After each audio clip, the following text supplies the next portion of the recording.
everyone. Thank you for being here. Hello, and I am your grateful games master, Toña Gonzalez Brown, she, her, here with some 5e, and I hope you all enjoy what we have in store. So first off, I would like to go round the Roll20 table and just, tell me your name and pronouns, your character name and pronouns, their culture and class, going from left to right.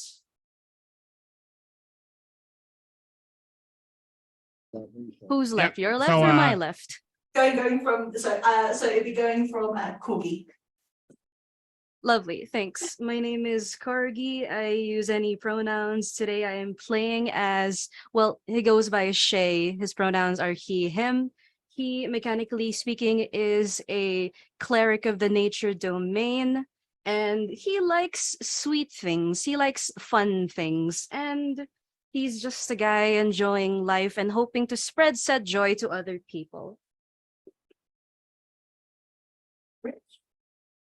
So I am I'm Rich, he, him. I am playing a part of the Token Warrior Barbarian, also he, him, called Kel. From the land of Wiltshire, just open after the front.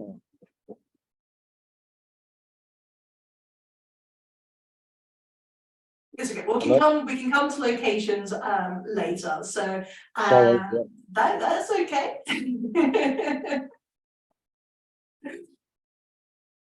All right. And can I then go over to Thamior? Hello, my name is Thamior. I pronounce he, him. I will be playing Ian Mieras, or short Ian, who is a wizard who likes to go in discussions and get into details a lot. Okay, Jay. Hi, my name is J2 Rudo. He, him pronouns. I am playing the Ranger Warlock Vaz Eddie. Basically, he is someone who kind of grown up and trained under his grandmother and picked up the best of both worlds and is able to kind of live in both the Ranger aspect of the lifestyle that he lives and also that Warlock aspect. So he basically grew up with his grandmother cooking and was able to kind of learn from her the ways that she performs her spells and basically her style of cooking. So overall, looking forward to playing Vaz and seeing what he has to bring. Absolutely. So we've got our dude bros. So we are proud to be here for Roll for Good, helping to raise money for Ilga World. And just me saying this, turf out the turfs. Just to note, this is rated R. For the usual swears, me, and just so mind those little ears that might be watching. There is violence, but not to the extent of horror or gore, just your typical adventure violence. There is romance that can happen. There is a romantic story in this, but any strong intimacy will be veiled, so do not worry about that. As Aida mentioned, I have a little homebrew mechanic that I will be using, and that is called Cardic Inspiration. And how that works is the players are given a secret card. They can also draw them in the game too, as I've explained to them already. They are a freebie card that can be used on themselves or to another player. If in combat, it can only be on the turn of the card holder to use or to give. So let me go through the suits. Spades must be declared before the roll, as it gives a +2 mod to the rolls, except for attack and damage. Diamonds restore an already used slot, like a spell slot, rage, and so on. Clubs give a +10 movement speed. Hearts give equal character level, HP, or can be used as a critical success in death saves. The last two cards are aces, which give a +2 AC and the ability of what the suit is. And the Joker gives disadvantage. I get a card too. Okay, so let me first give the cards and then I can continue. So card inspiration, and I'll be dealing these cards to everyone. Okay, and again, they are secret. So with the bookkeeping out of the way, let me tell you about what's going on. We begin a little further in the past. The past is a place that gives us clues to the future.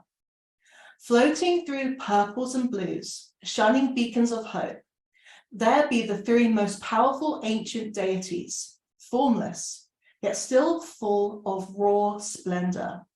They look upon the planet Ashun, yet it withers and decays with a sickness. Floating in space, surrounded by four suns, the creator Ao felt the urge to bring Ashun a renewal of life, whereas the destroyer Kozar felt the urge to cause chaos. And from that chaos, three stars collided with each other, and the weaver, Mistra, formed a powerful purple shard from this incredible wave of star power. The shard's power was planted into the rocky, sick planet, and so it began to flourish again with the help of the last sun, left to be with the light in the dark. However, afterwards, all three deities began to fight over the shard, and during this time, the shard yet again fell, but this time becoming lost in Ashun. The deities have been unable to find the shard because they stand vigilant over one another, awaiting the first move in an endless stalemate. We fast forward and we jump ahead through time after civilizations made way with tools and magic, and all was well, until the last recent years, as one figure draped in the shadows of the new moon is found in quarrel beside a tall, dark tower. An old feminine voice, you can't do this. Melancholy chimes fill the air with the whisper, it is done. As you, the figure holds an orb of powerful blue light. I wish you to know my pain, that when you find love, may your life never, ever feel satisfied, and I shall never taste your suffering, for my youth shall protect me. The stone glows to an almost blinding light, and then it begins to fade, permitting the darkness in once again. The chimes, caught in a blast of wind and worry. What have you done? Only what was needed, what you deserve.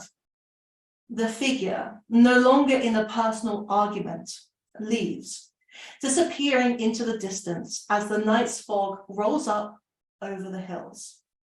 To the present day of the rough and ragged continent of Pixart that holds the four kingdoms. To the north, there is Wilshire, a mighty forest filled with myths and mysteries, the most powerful kingdom, which used to be full of music and with a winding river of shining silver. To the west, Farcon, the second most powerful kingdom, yet half for outsiders who are not used to the beautiful cliffs and jagged lands. The Farcon Diamond Bridge to the palace glistens in the sun, which used to host a powerful wizard. To the south, Sherfine, where countryside meets the rough seas. The 1,000-foot jade tower overlooking the ocean used to be filled with amazing cooks and chocolatiers.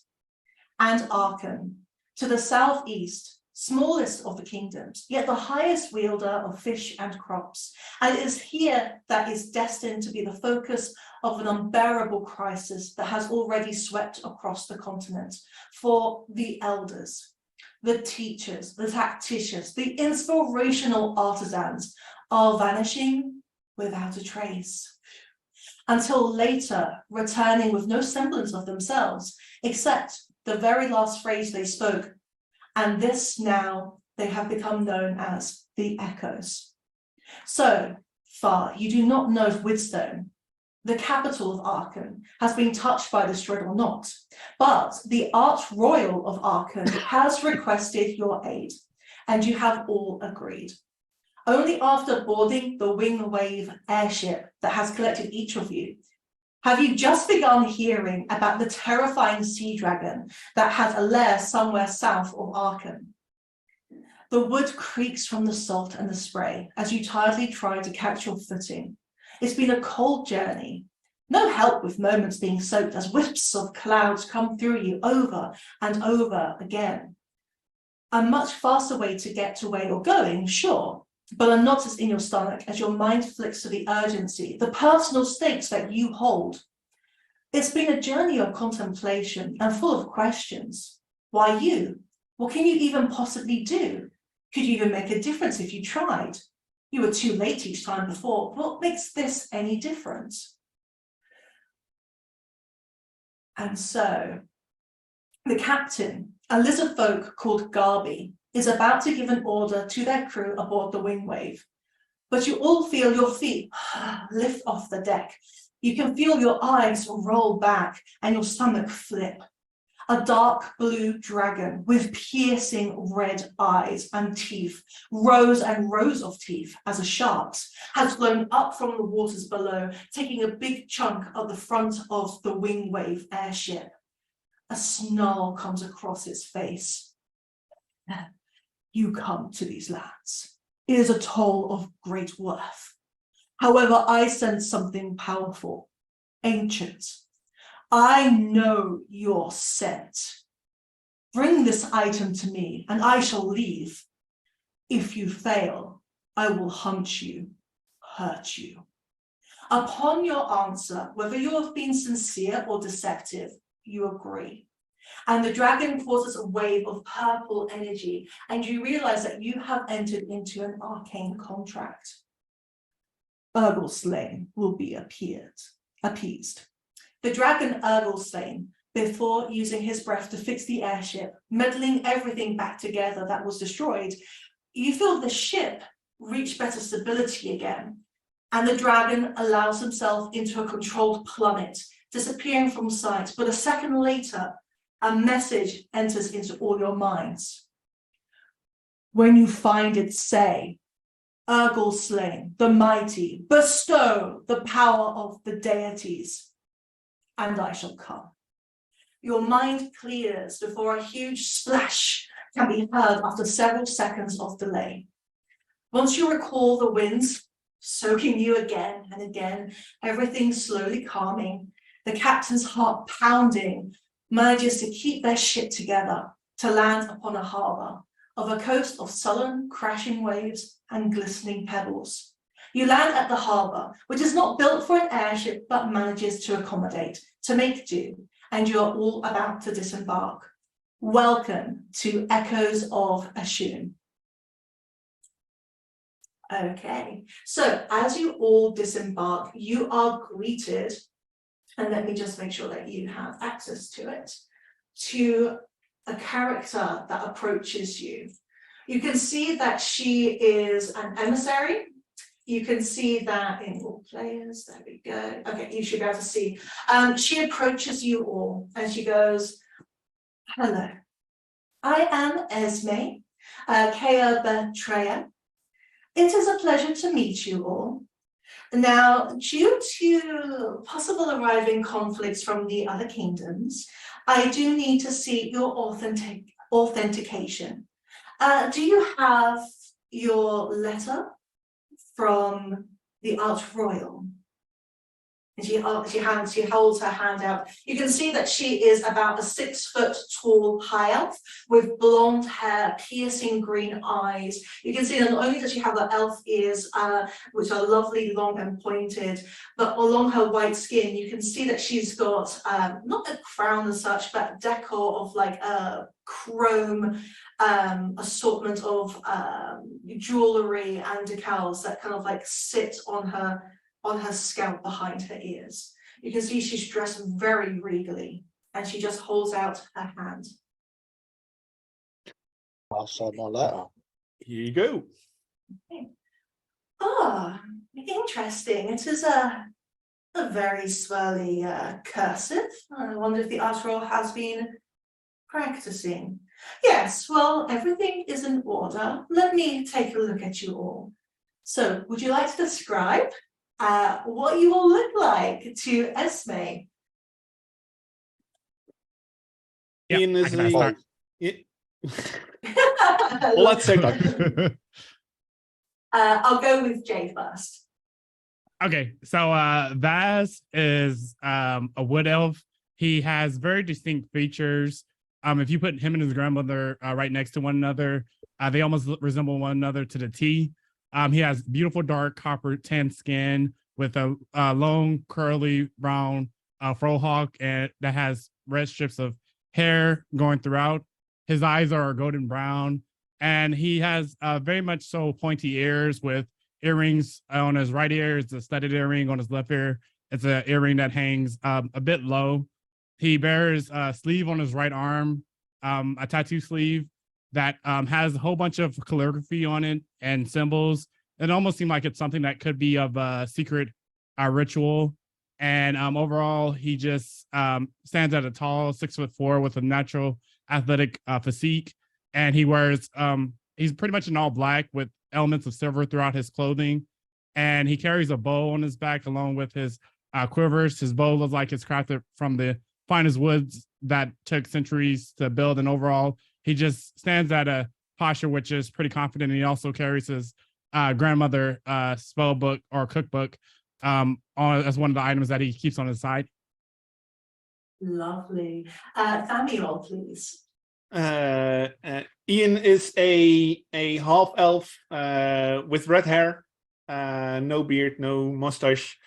He has a long cloak on him with green on the inside, which is green on the inside. He has a belt which carries his spellbook on it, so no guns or anything, but a spellbook and a holster. Next to that, he has a small little set of glasses on his hanging on a cord around his neck. He is currently not having them on his nose. Lovely. Corgi, please. Sure, you see what looks to be a 6'5" tall individual wearing heavy armor and wielding a shield of what looks to be a currency symbol on it. Who knows? And he has scales that glisten almost golden under the light. But the closer you look, you see that it's not metallic shiny. It's more of a crystalline, almost like a gem kind of shiny. But you also see in his eyes, they don't exactly look like they belong to that of a creature with, draconic blood from how he obviously looks. He has this 1,000-yard stare after what he had just experienced because he's had weird dreams before, but this was something. He kind of refocuses the moment that his attention is called by the emissary in front of him. He clears his throat and then he smiles and gives a nod. So this dragonborn with topaz colored scales, but with non-draconic eyes, wearing chainmail, holding a shield, and for some reason, he smells like something sweet, like something like hazelnut. If that's the best way to describe it.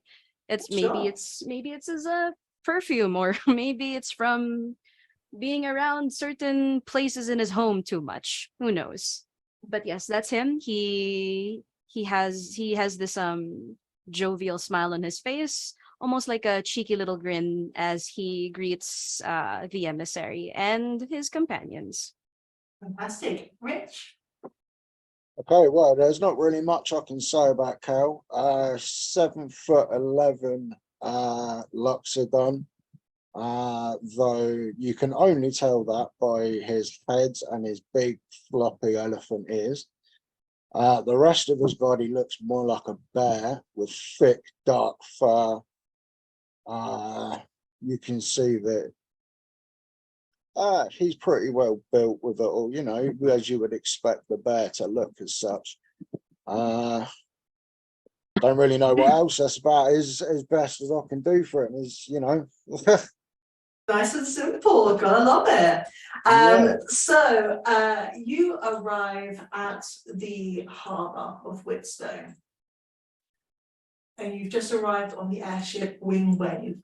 You can see that Esme is escorting you from the ship. She looks you over, seeing the beauty that you hold on your skin, your clothes, your armor, the equipment that you carry. But you are also absolutely soaked from the fucking clouds and the air from being up in the sky. And you probably look a little bit frazzled from dealing with a blue dragon. So she does kind of look you over a little bit as if to say, you could have been a bit better dressed, a little bit more dry, She takes you through over to the town. She also hands you a map, which I'm going to give you as well. The map shows the street names as well as what's around. Just make sure I give that to you in the location. Okay, so you can see now the Whitstone Town District will be in your journals. So she takes you through and you head to the north down Palace Way, to which it takes, it doesn't take too long to arrive to the palace. The palace is actually very simple and far less elegant than what you would imagine. But Esme kind of like takes you across and is like, well, okay, I suppose I should explain to you. I am a councillor. I control much of the ways of Woodstone and of Arkham. And this is because the Arch Royal is not feeling themselves. And the princess, who is of age, is not quite ready to take control. So it is I that does that. But regardless, you have received authentication from the Arch Royal. I shall bring you to the palace. Henceforth, you follow me. And you follow. And you come to the castle. Okay. As you all arrive, well, that's their foregoing. As you all arrive to the castle, you kind of come down from like the southeast, basically. As you do so, Esme brings you in, and you notice a brass dragonborn. However, it gives you a look that looks cold. You can see bright blue eyes, almost augmented. You can see heavy armor. Esme points over and goes, don't worry about Jernseer. He is in fact a construct. He can only be within the palace grounds, but is a great protector nonetheless. It is incredibly strange how lifelike Jernseer looks. As you come to the throne room, you finally meet the princess first. Esme is going to bow to you all and say, please go into the throne room. The princess is waiting for you. You seem to find that a bit curious. I mean, you were told to come to meet the Arch Royal, so why the princess? But nonetheless, you acknowledge and you go.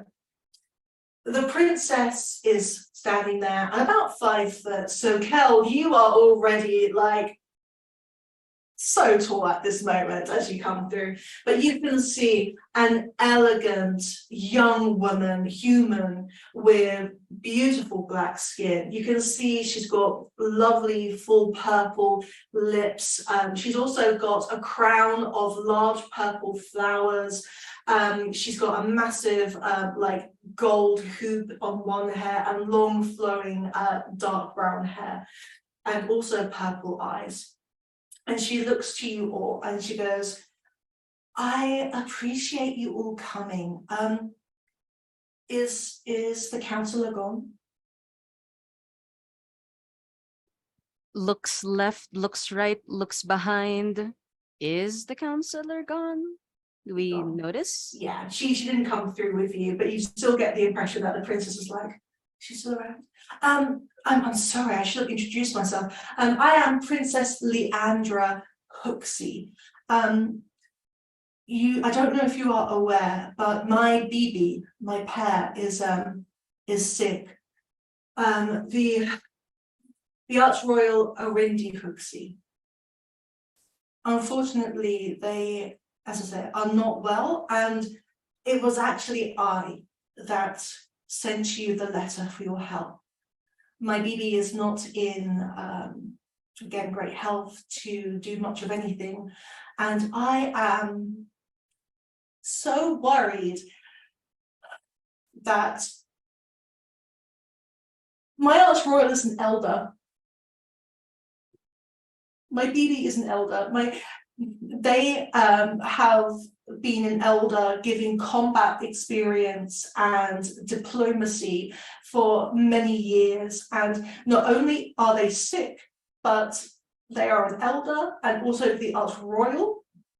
And I'm not ready to take power, and I want my BB to be well, to be healthy, and to not vanish. Like the stories that I've heard from Wilshire and Sheriff and Farcon, sorry, it's been tough hearing the horror stories. I have heard word of a fantastic wizard from Farcon. I have heard of incredible cooks and chocolatiers from Sheriff just vanishing, coming back with just a phrase. I cannot think of having to deal with that myself, and I am sorry if that sounds selfish. But please, if you can you help? Will you help us?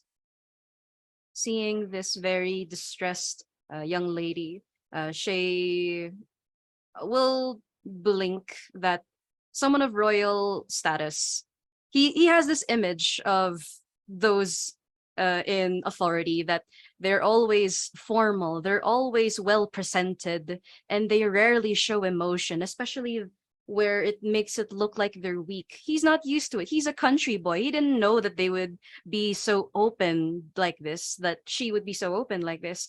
He will say, of course, princess, that's what you brought us here for.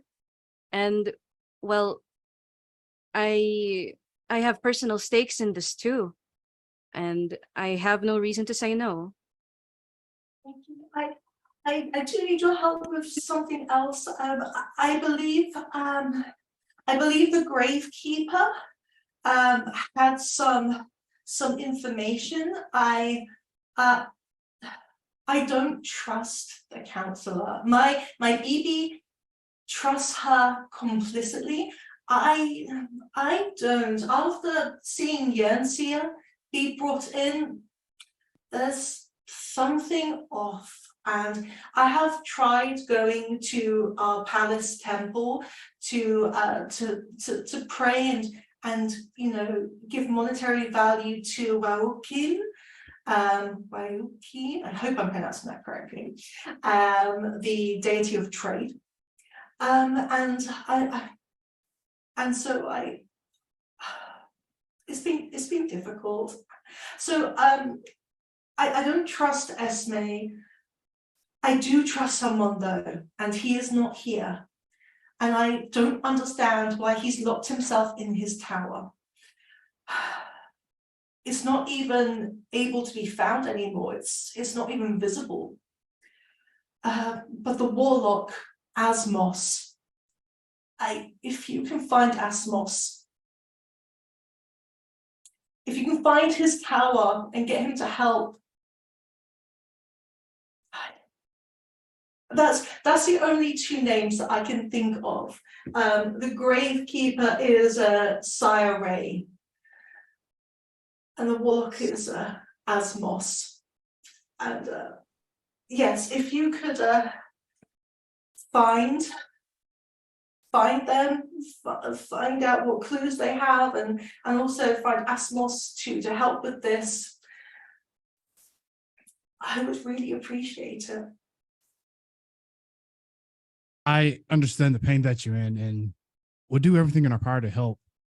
I definitely feel where you're coming from, and if we can track down these two, then we should be able to get down to the bottom of what's going on and be able to provide you any sort of assistance.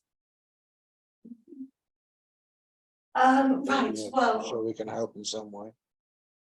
I hope, are you I understand if you are adventurers, are you looking for any reward? I wouldn't blame you if you were. If we find the any way we can help, that's probably enough reward for me. Seeing it helps me as well. Absolutely. Yeah, absolutely. I think I can agree with that one for myself as well. At the very least, maybe some lodging and maybe a way back home. That would be appreciated. Absolutely. If you go to the tavern, there is a half orc there. Oebra slash Sash. Oebra slash Sash. She is the half orc of the tavern. And yeah, if you want to go there, there will be a boarding. This palace, unfortunately, has seen better days. A lot of even the servants' quarters are being refurbished. That shows how much of a disrepair this palace has fallen into. As you look around, roll me. Everyone can roll me a perception check. First roll of the session. Let's see how it goes. Let's go. Okay, let's see. You know what? Hearing that someone of royal status is willing to be vulnerable in front of people like us, the common folk, it kind of fills Shay with this surge of inspiration. Permission to use the card, Dungeon Master? Yes, please. Yeah, drop it on the flip it over on the table. See I what you will. got. I got a spades. I'm gonna add that +2 to the roll. Perfect. Why not? Perception. Why not? 18 total. Lovely. Okay, fantastic. Yeah, pretty much all of you except Kel catch this. So yeah, everyone but Kel, unfortunately, not the Loxodon. You will notice that the family portraits, you can see the Arch Royal, which I will give now the image of you all too, who looks, you can see suntanned, black skin. You can see like a shading of hair. You can see lovely cornrows mixed with grey. You can see generally wearing more of a fur-like coat with like a nice sort of dark green scarf around the neck. But you can see a lot of battle wounds across their face. So as you're looking around, you're seeing pictures of both the Arch Royal with their daughter. You notice that the portraits don't seem to match the shadow from the wall. You know that when you've hung a picture for so long, there is a difference of coloration to the stone. You're noticing that the pictures seem to be of a different size, so that you are now seeing this shadow from the original portraits that were hanging.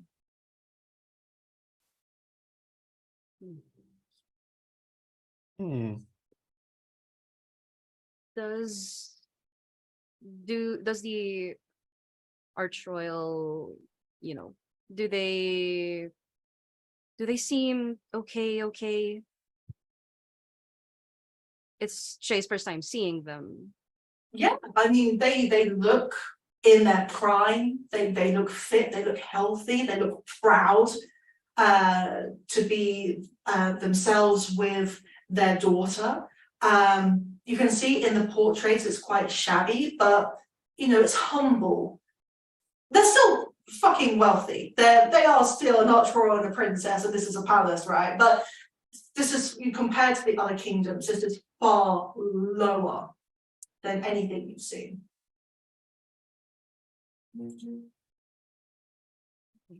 Okay. So Shay is gonna. Sorry, go on. So I did notice that on the walls, the shadows of the pictures are kind of different from the actual pictures themselves. Are y'all currently in the process of doing some remodeling, or is there something going on? No. they are a reminder that I wanted. The original portraits that fitted, though they were me, they weren't the true me. And so my BB agreed that we would redo the pictures and get a fantastic artist to help me look like a baby, and like basically using the old pictures and the like. But I did request that my BB have them at a slightly different size, because I wanted that shadow to be a reminder of how I've grown. I wanted a way of being like, that was the past, and this is who I am, and I love me for it.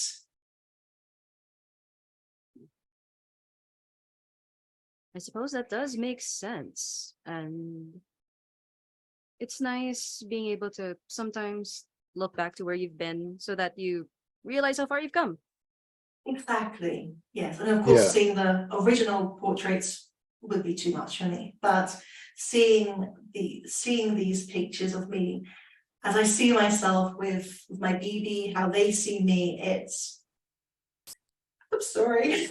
You can see like there's so many emotions going through this princess right now. It is ridiculous. But after you see that, you can see just a well of pride in her. How that's the one thing you notice about her. She is worried sick about her BB. She is worried about the elders. She is worried about leading her kingdom. The one thing that she has is the strength of who she is. And that resonates very strongly. She does not have she doesn't have a crooked back. She stands up straight and proud. You can see the sweat, you can see the tears and the emotions within her. I have one more person that I'm not supposed to know about him, but there is a spy master that works here in the palace, Sabnai. You should be able to, well, he's pretty good at finding you. He's pretty good at knowing where secrets and information are best to be taken. So, Sabnai generally keeps to the shadows, but is within the palace. But I'm sure Sabnai will find you, rather than the other way around.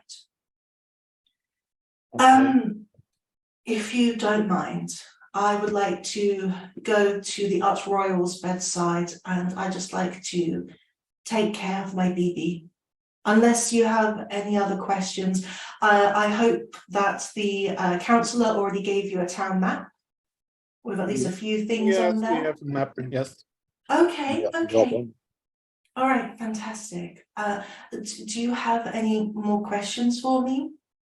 Princess, Yes. when we find this Asmos, Mhm. how do we get him to believe that you're the one who sent us? Oh, that is a good question. I hadn't really thought of that. Well, okay. Please give me a moment. And she has you stay in the courtroom, in the throne room, and she exits. While she's away, you are alone in the throne room. Is there anything you say to each other while you're waiting for her to return? Well, Shay does have a question for the party, unless someone else will ask something first. Where? Shay is gonna ask if was that really real? You know, the one with the big blue then he does hands flapping symbolizing wings, and then we all saw that, right? That wasn't just a fever dream. Yeah, no, well, I saw it at least. I did. I did also. I never seen anything like that. No, neither have I. Doesn't even look familiar at all. But oh, right. I was told I have to ask everyone before I do this. So you see, my mumsy told me that well, I have this thing where I can talk to you without moving my mouth. My mumsy told me to ask if you're okay with hearing voices in your head, particularly mine. Sounds fun.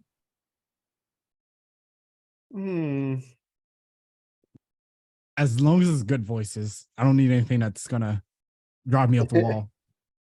I've heard of And- ways to communicate over a distance, but you still have to whisper then. Not hearing voices in your mind. That sounds interesting.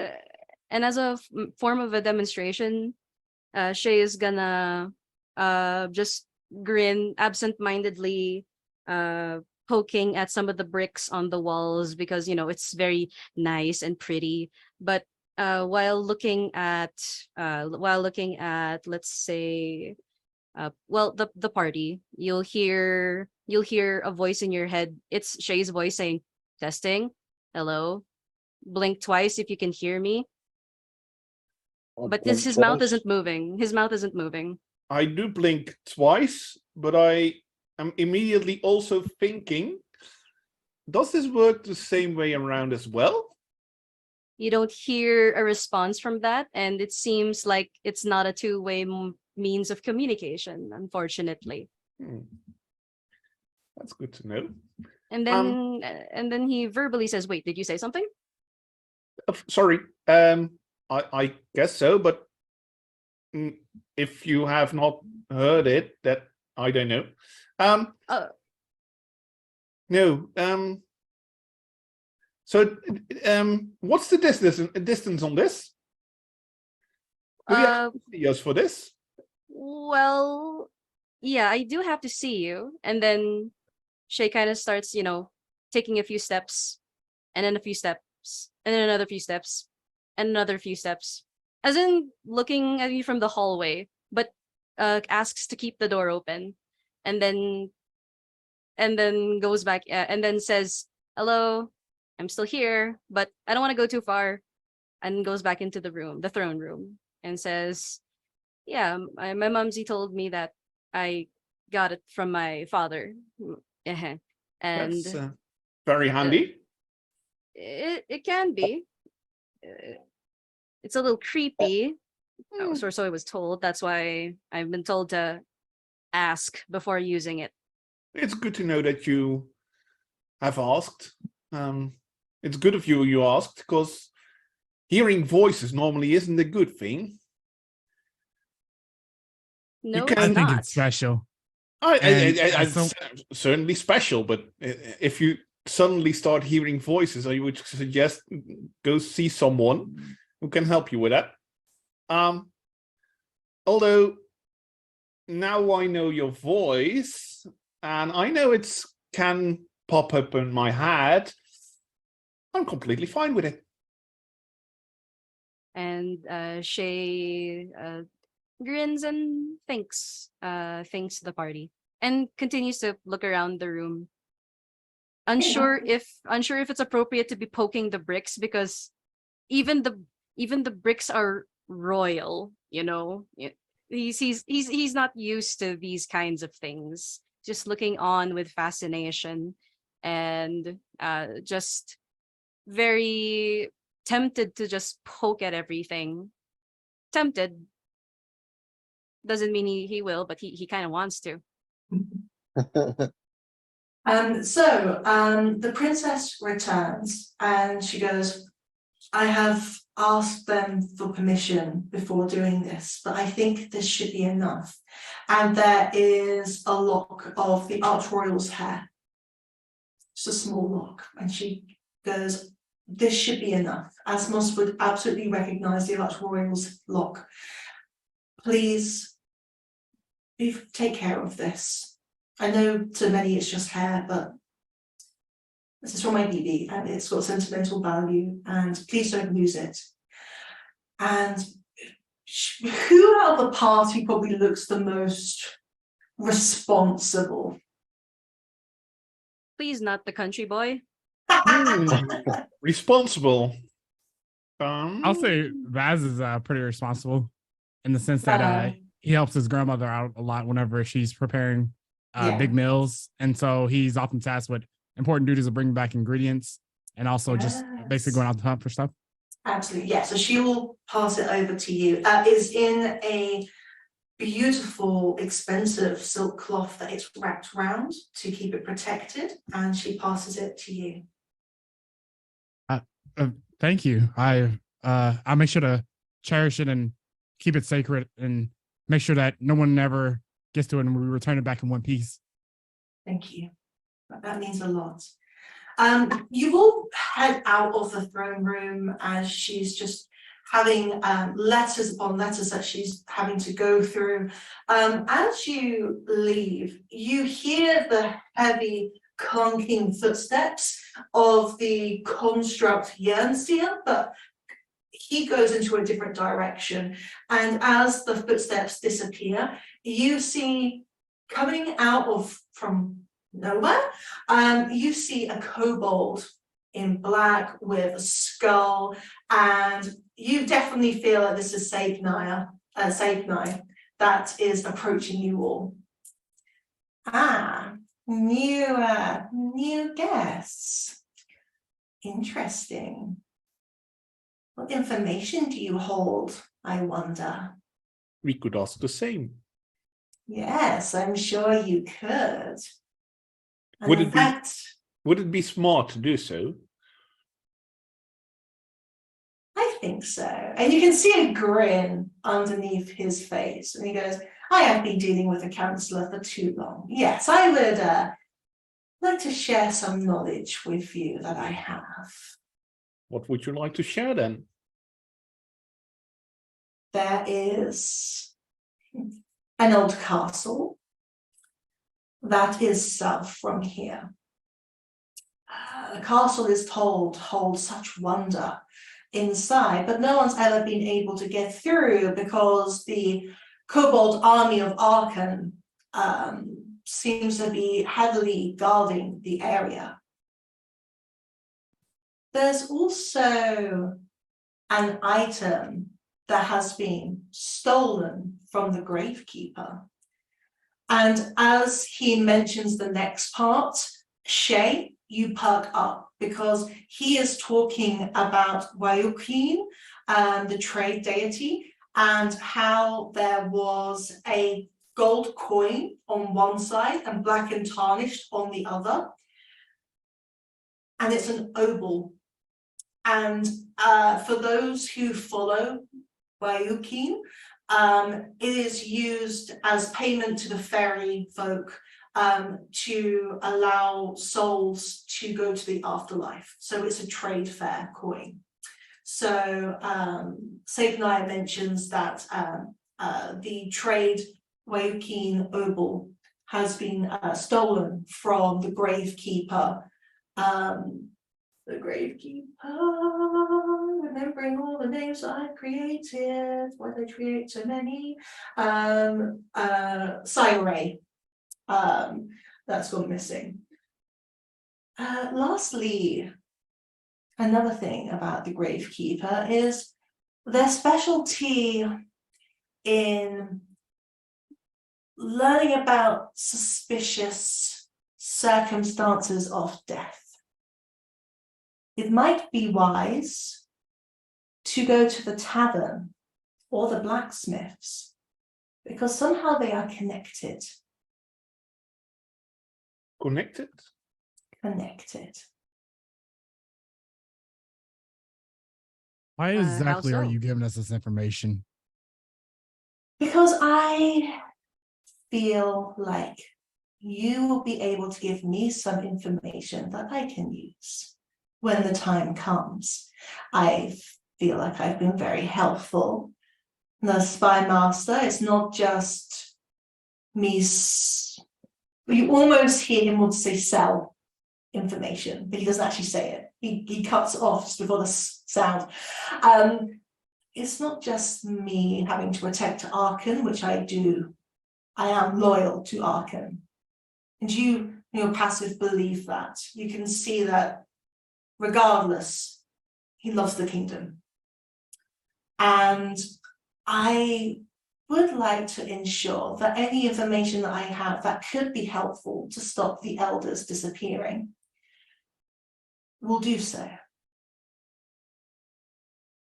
And I am sure that there will be information that I can use from you if you are to obtain any that can help me. Well, as Exchange long for as we stop exchange. the Oh, go on, sorry. as long as we stop the elders from disappearing, I guess that's what matters first and foremost. And then we can get down to intentions after. Absolutely. Yes, I agree. Yeah. Please turn around so I can disappear secretly. Can I just close my eyes? Sure. You can just close your eyes. Mm-hmm. You can all roll me, if you want to pretend you're closing your eyes, you can give a deception check. They No. are going to roll. okay. I'm just gonna turn around and close my eyes. He will close his eyes. But that's not gonna stop his ears from working though. Perfect. Oh, Do you that's have what it- do you get advantage on hearing? Or do you just have normal perception on hearing? No, it's just the normal kind of hearing. No specific abilities that will enhance the hearing. Yeah. So Vaz, how does it look when you're trying to pretend to like not look? Raz is gonna put his hand over his eyes, act like he's has them fully covered, and is gonna kind of peep his two hands or two fingers apart and kind of do a little peek through. So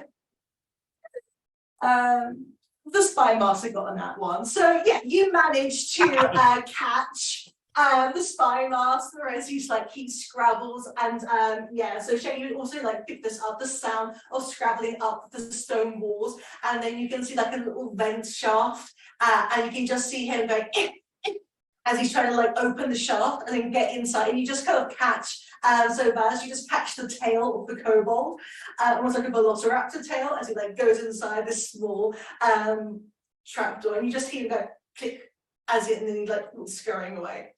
So yeah, you could have worked out like how he got in and out. We heard the skittering footsteps of this kobold.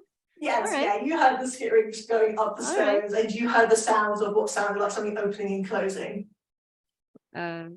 Shay, having been given permission to speak in your heads, will crack one eye open, look at the party, and then you'll hear in your heads, this is where I believe my mumsy would say clever kobold, but I don't think so. I think, but oh well, they tried. Yeah, Love it. You know, this Um, one-way communication system really is a drag. We got to find some way to get it two-way. Yeah. Absolutely. Okay, so you are alone in the palace. Is there anything you want to do before you leave and begin taking on these little nuggets of information that you've gathered? Vaz is going to want to kind of check and see if there's an armory in the palace to see if he can pick up any extra arrows to add onto his quiver. Basically, as they begin to get ready to take the journey out, he wants to be prepared. Absolutely, yeah.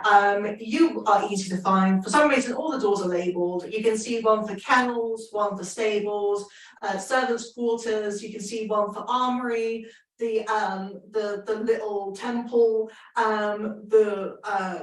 you can see even the do not go in treasury room, and then also like the kitchen and the Arch Royal's bedroom. That is all labeled as you're like looking around. So yeah, you can find the armory nearer the entrance. And yeah, so you can go in. Roll me a perception check as you go Okay. into the armory room. Armory room. Permission to cast guidance. Of course, yeah. Don't need to ask permission, just say before. Would love no, asking permission to Vaz because Oh, it has got to be you. a willing creature, yeah. That's true. Oh yes. yes, I'll rather happily take it. Okay. And that's then 1d6, take the right? guidance. Oh, D4. D4. Okay. Yeah. Oh. That's 21 total. Yeah, decent. You can see that Jens here is in there, in a shiny corner, just standing rigidly, glowing, piercing blue eyes. Oh, the shiny dragonborn. All right. The I one would that suggest the to- construct. Sorry. Now, I would suggest not to take anything. I mean, if we're going on this mission to help retrieve what the princess has asked for us, I think we are given permission to kind of take anything that we may need, and within reason. I That's guess gonna we potentially. I think we should have asked this. I don't think we should now just take it. And while hearing that, hearing the word to ask, Shay is gonna approach Yensir. Did I pronounce that right? Yes, Ian, yeah. just say Ian. Yensir. Oh, Ian, sorry. You've got two, got an NPC and a character, very similar names. Sorry.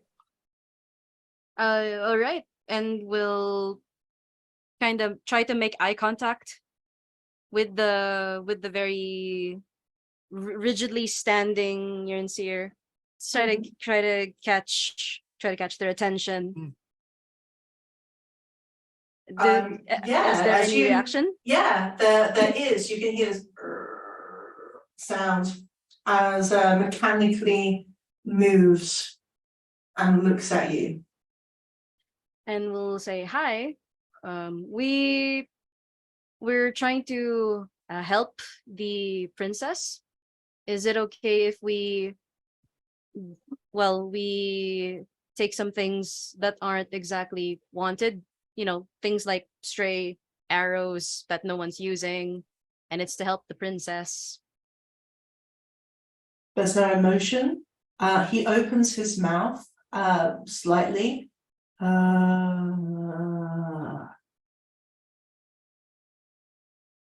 Is that a yes?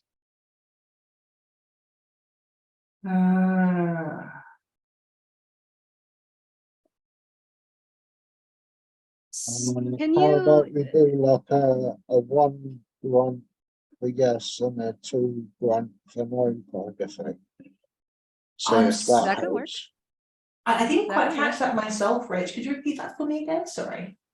Could we do like a 1 grunt for yes, 2 grunts for no? yeah kind of thing? yeah See if we can get a straight answer that way. was about to mention. Okay, can you so do you grant us permission to pick up the stray arrows that for to help the princess? One grunt for yes, 2 grunts for no.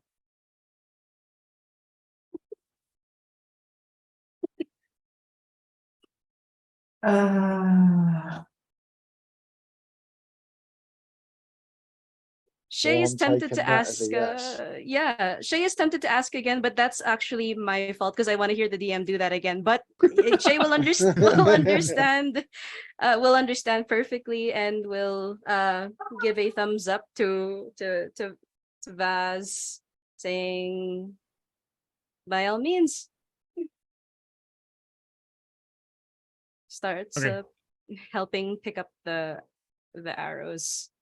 Apparently, we asked. Okay. Said yes. No take backsies. Okay. I do keep an eye on the construct, though. Sure, yeah. The construct does not seem to be stopping you taking what looks like necessities. Okay. So you do seem to legit be okay on the fact that whether or not it was permission, you are not being stopped taking some of the items. Yeah, that's fine. It's for a good cause. Exactly. Like roll for Yeah. good, support, donate, give love.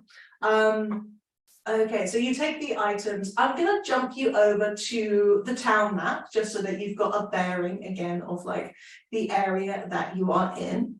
So just gonna jump you over to the town area.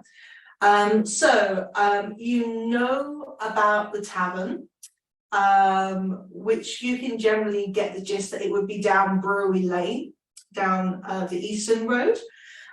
You know the south road is where this old castle is meant to be. So anything you want to do in the town? Well, I said about the was it the tavern and the blacksmiths were linked with this. Yes. So maybe we're gonna have to visit them at some point. Okay. It's daytime, just to let you know, it's like afternoon. A lot of the shops are open. You Okay. can smell wonderful rich coffees coming from beanies. The smell of a lot of earthy dirt coming from 6-foot daisies. Lots of random interesting trinkets from Fellswap's Mindful Things. The smell of recently dyed leather from Northam's cobbled together. A building with a massive sign saying not for sale. And then you have got Slash Sashes, the blacksmiths, and then another place is Edry's Floofs and Scales Pet Shop, where you can smell a lot of animal feed and hay.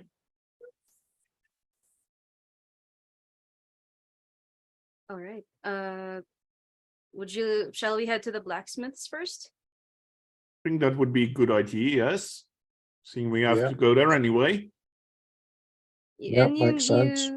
You notice also while Shay is asking, so let's go to the blacksmith. You see his eyes are kind of transfixed, focused on another building that says Jelly Rounds Bakery, but is walking towards the blacksmith. Slight reluctance, but will go anyway. Why would a building not be for sale so specifically? Yeah, raises suspicion straight up. Yes. Anyway, Why Maybe would it let's that- has something sacred. Yeah, and you can actually see that there are jelly rounds out for sale from the bakery as you pass, as well as lots of beautiful leather-bound dusty books from Wistful Thinking Library as well. Books. Books, yes. Yes. But yeah, you can smell jam, coffee, earthy. There's so many rich smells. It's not massively busy. It's afternoon. You can see a few people out having coffee. There's a few people out having some jelly rounds and other pastries. You can see a couple of people who are on a bench reading some books. It's quaint. It's like a quaint seaside town.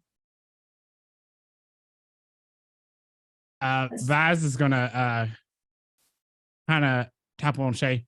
Hey Shay, Yeah. should we go to the bakery? Why must you read my thoughts? I thought I could only share my thoughts with you. I figured it smells so good, and you seem like someone who enjoys the food. I do like food. I'm sure a quick pit stop won't hurt the party, right? And Yeah, maybe let's we do could pick up some snacks along the way, and then we'll at least be prepared for the journey, because we don't know what to expect when we go to the blacksmiths, right? We Yeah, might be exactly. really hungry after going to the blacksmith. Yes, okay. And maybe they're hungry, and we'll give Sorry. them snacks too. What are you talking about? Sorry, what? What was that? What did you say? My name is Shay. What's going on here? Shay and I are just gonna head over to the bakery to pick up snacks. But Why don't you we two would be continue going to ahead? we would be going to Yeah. the blacksmith, right? Yeah, we're just We- getting we supplies are. and rations for our Supplies? long journey ahead. We're Yeah. not sure Well, exactly how long we it's going to can take. definitely get supplies on the way out. Absolutely. I do agree with Mm. supplies, but we're standing in front of this blacksmith. Supplies, including supplies for our stomachs, you know? I do agree. Do they also have any apples there? Hey, I mean, if we you can let always us, go if check you and let see if us, there is. yeah, we could check it for you. I You like- I would like to come with you if you don't mind. Bakery it is, and starts walking. Apparently, we're going to the bakery now. Yeah, They walk definitely. away from the blacksmiths and head back to Jelly Round's bakery. Jelly Round's bakery, let me just grab up my notes, because I have notes for everything because I'm insane. So Town District. Yeah, so you go into the Jelly Round and you can see an elder. You can see that there is a lizard folk, they them. And they introduce themselves.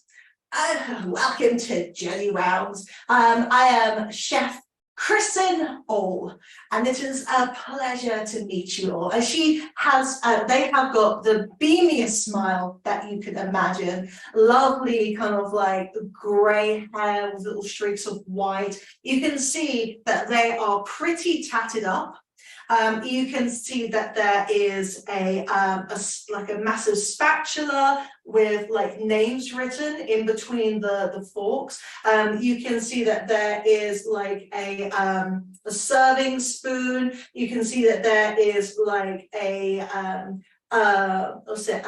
muffin, a cupcake or sandwich looking like tray with lots of lovely delicacies. Like everything that's food related is on their body.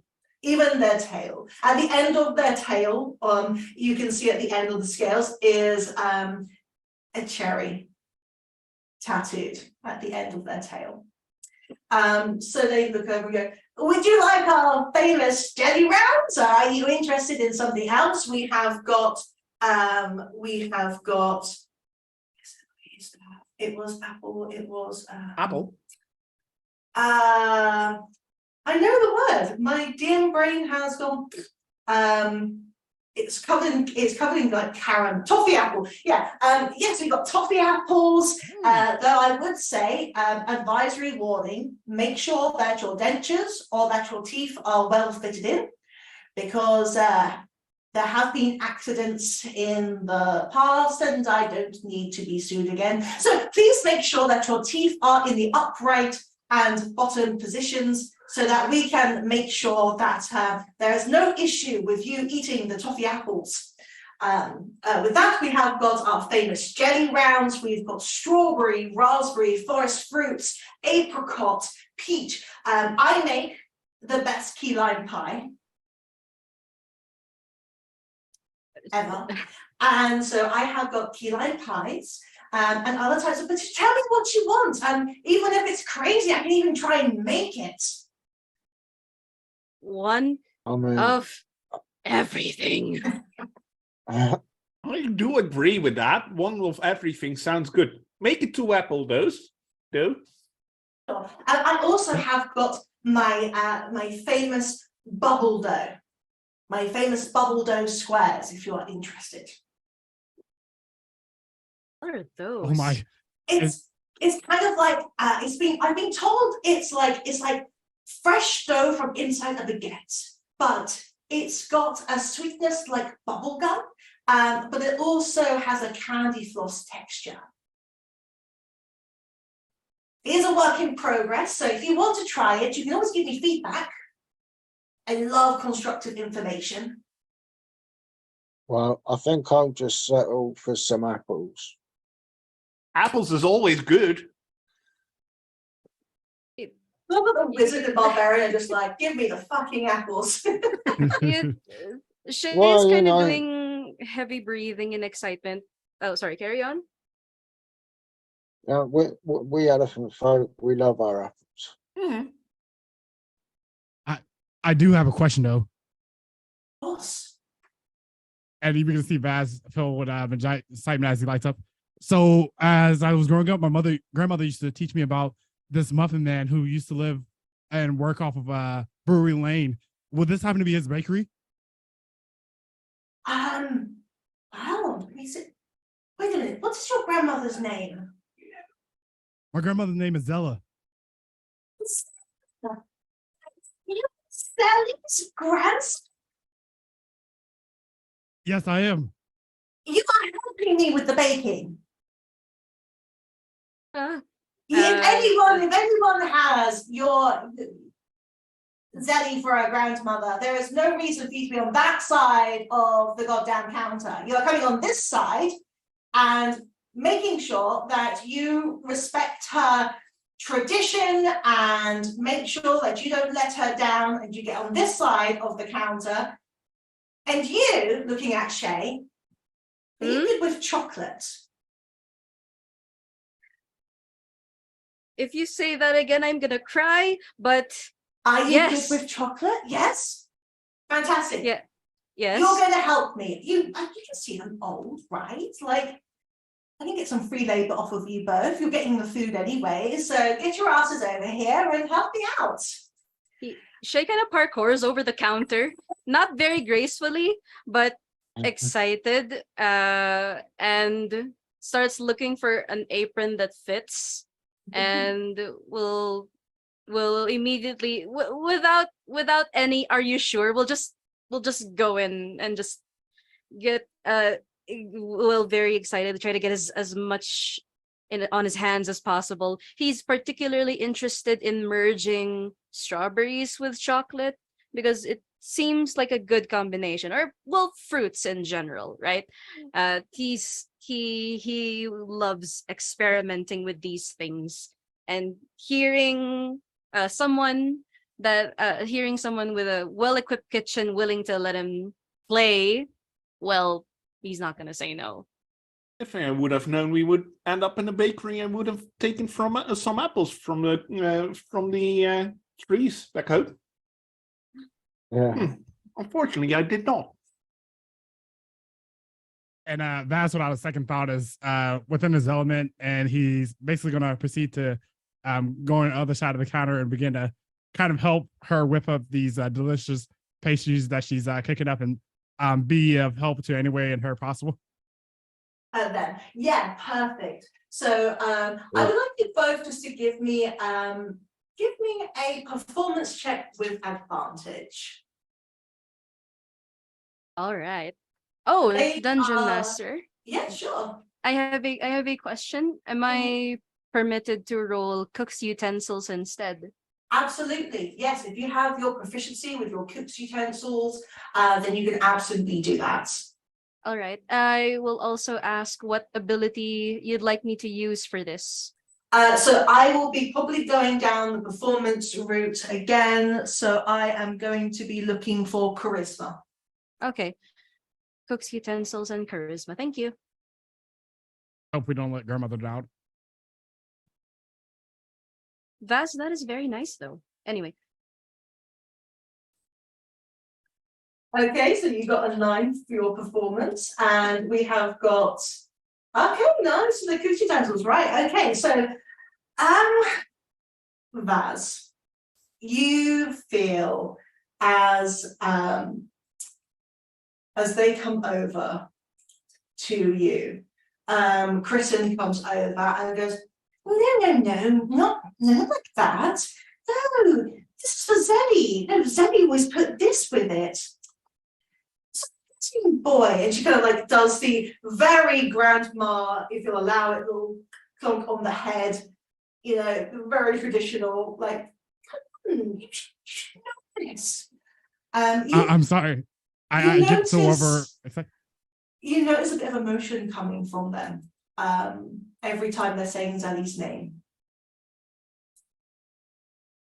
I'm sorry. I get so over excited whenever I'm in the kitchen, able to help out anyone who's needing my help. And, you know, sometimes I just lose focus of what I'm doing, but I definitely will make sure to get a little bit more focus and try to represent my grandmother the best way that I can.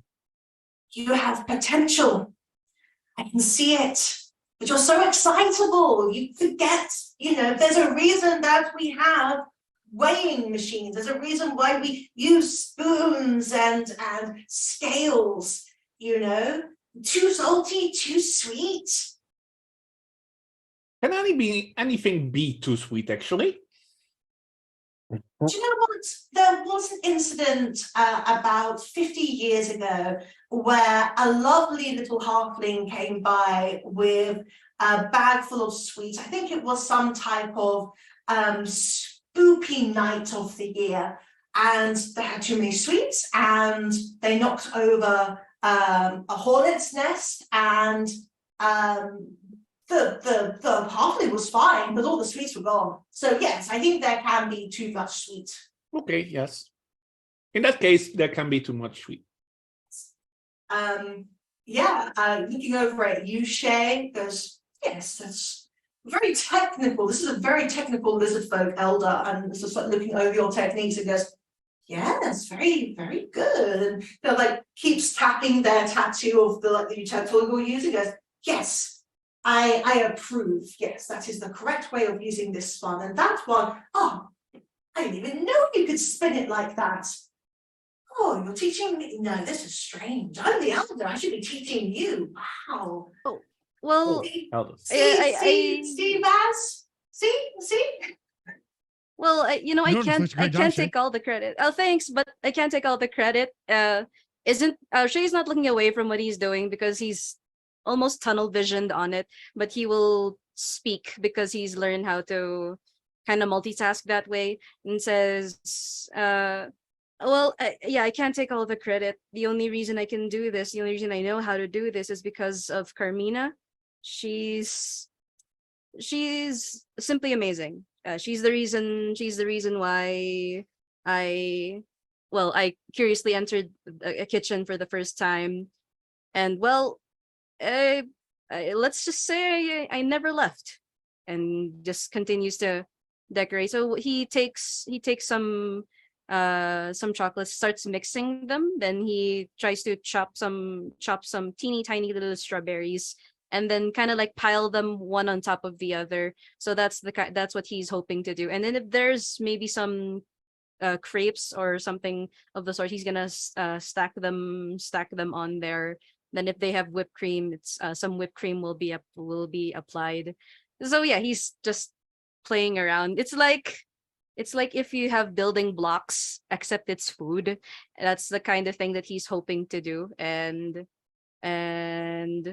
well, if the party would like to give them a try, he would gladly also request feedback. Oh, of course, he'd also have some apples because apples were requested. Of course, yes, apples are good. It's you need apples for everything. Drizzled with a little bit of caramel. Ooh, very good. Vaz, give me one more performance check. I'm going to give you a D4 to roll on top of that, actually. Okay. This is from Chrisin, as their little tap on your head from them is basically going to be the inspiration that you need to, have one last try. And no more disadvantage. No more advantage. Not advantage with a D4. Okay. We believe. Hit the girl The on the belief dog. is real. Good, you have advantage.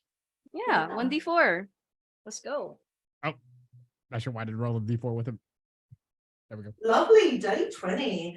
Okay, so much better. And what do you and Shay make together? What do you do together? Go on, Baz. The joint. Yeah. Yep. I want to say that we make kind of sort of something along the lines of croissant that's light buttery and flaky, but has a bit of sweetness to it, like a bit of chocolate elements, and overall it's just a dish that comes together pretty well with both the savory and also the sweetness and flakiness that is of a croissant type texture. Lovely. You make a ton of these, like everything is just a ton of. There is no 1 to 5. It's just like you make 10, you make 20, you make 30. So Kristen tries everything you've made, and it's just like chef's kisses. Literally, they are a chef, so they are literally doing chef kisses. They are just like, would you mind if I copied down what you did and carried on producing these for the Jelly Browns bakery? Because these are divine. See, about that, I can give you the process in which I took to make it, but I can't exactly give you exactly the ingredients that it takes to make it. It's a little bit of a family recipe. Zelly, yes, that sounds like Zelly. No, I'll take the processing. I can always do my best regardless. I'm a chef after all. And what about you, Shay? Would you mind if I added your recipe to the Jelly Rounds bakery? You see that some like a sparkle like comes from his eyes. Then he's gonna say, only if you'll allow me to help you make more in the future. I'm always around. Apparently, I can only do one type of old lady voice, but yes, you are always fine to come around and help me out. I'm also hoping to, if you'll allow me, also make some of my original creations. I haven't really finalized them just yet, but if you have any hazelnuts on you. Let me see if I have any hazelnuts. I have a small collection. I've got about 5. If you find more out, then that would be great as well. But yeah, I've only got a small handful left over from the last time I used them. Okay, and Shay will it's kind of like dream come true for him right now. Where something of his is gonna be tasted by other people, so he will gladly agree to having these given, sold, shared. Yeah. Also, since he's able to work with some hazelnuts, he'll ask for a little bit of time to work here to make something extra special. I tell you what, how about you come by tomorrow? We could possibly talk about you being my apprentice. I haven't got an apprentice yet, and I would like somebody to one day become an elder themselves and be able to pass on my work and continue the process. So one day this place could be yours if you ever wanted to go down that route and work hard for it, of course. Shay will say that I'll think about it. Right. Yes, I remember it's a big decision. Yeah, my friends and I have some things to do, and it's a big decision. And thank you, and very very excitable right now. I'll be doing some. I'll be doing some of my own collection, so I probably won't be around till late afternoon, evening tomorrow. But come by then, and I will be around. Thank you. Yeah, thank you. And please take all of this. You spend for all of these foods. You pay pittance. It's about 3 gold pieces for you all, for as much as you want to take, with as many things as you want to take, which for many would be extremely pricey, of course, D&D world, money-wise. But for you, being adventurers, you can pay a little bit more and not feel broke. So yeah, you can pay 3 gold pieces each for all the things you've done. All right. And since we were doing this and working on these together, Dungeon Master, would this be counted as the usage of my special ability where I can make snacks to give to people? Absolutely. Lovely. Thank you so much, Shafit.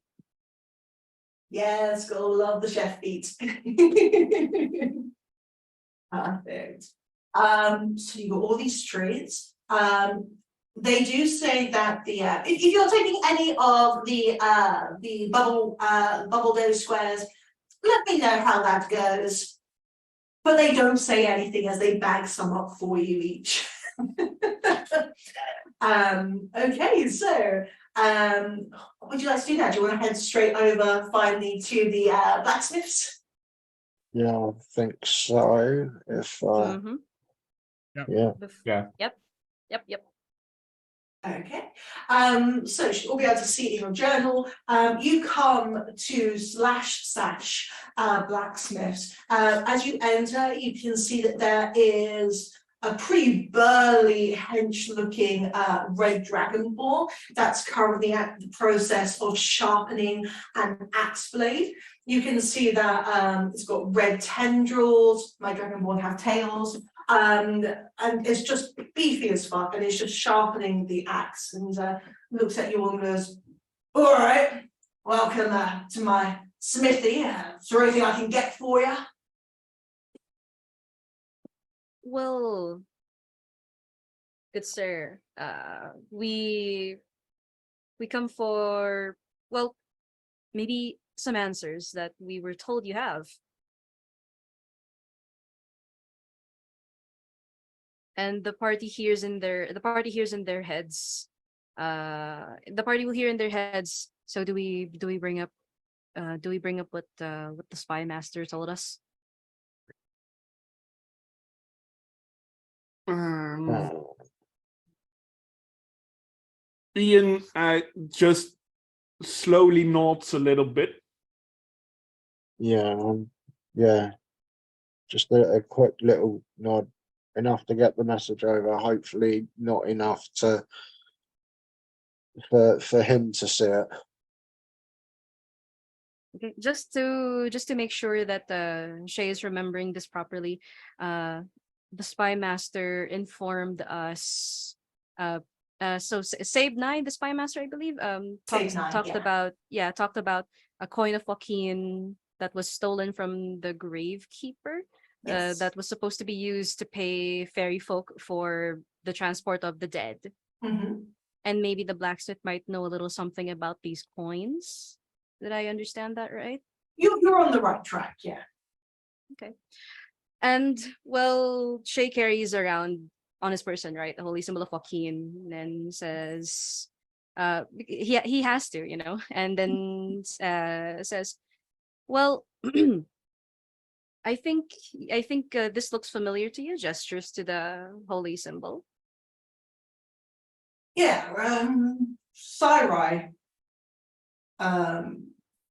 used to have a little talisman that he used to have like on a chain. I know it well. Anyway, what's this all about?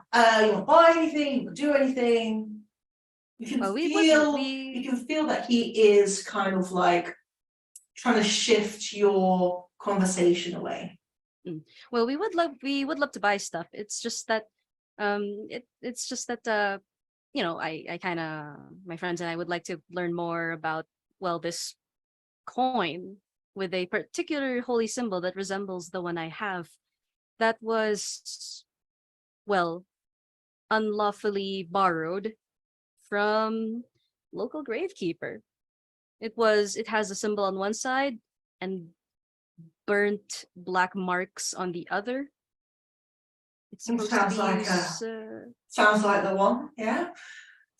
You see just behind, it's completely visible. You can see that there is a little framed picture of the blacksmith as he introduces himself as Ukon/Sash. And you can see that there is a young adult half-orc in the picture as well. It looks very familial in this. Roll me a persuasion check as you're trying to get Ukon to talk more about this. And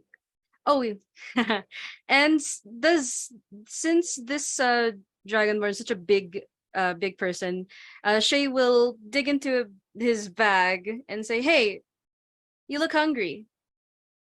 Offers will offer. Advantage. There's a purpose to getting all this food. All right, let's go.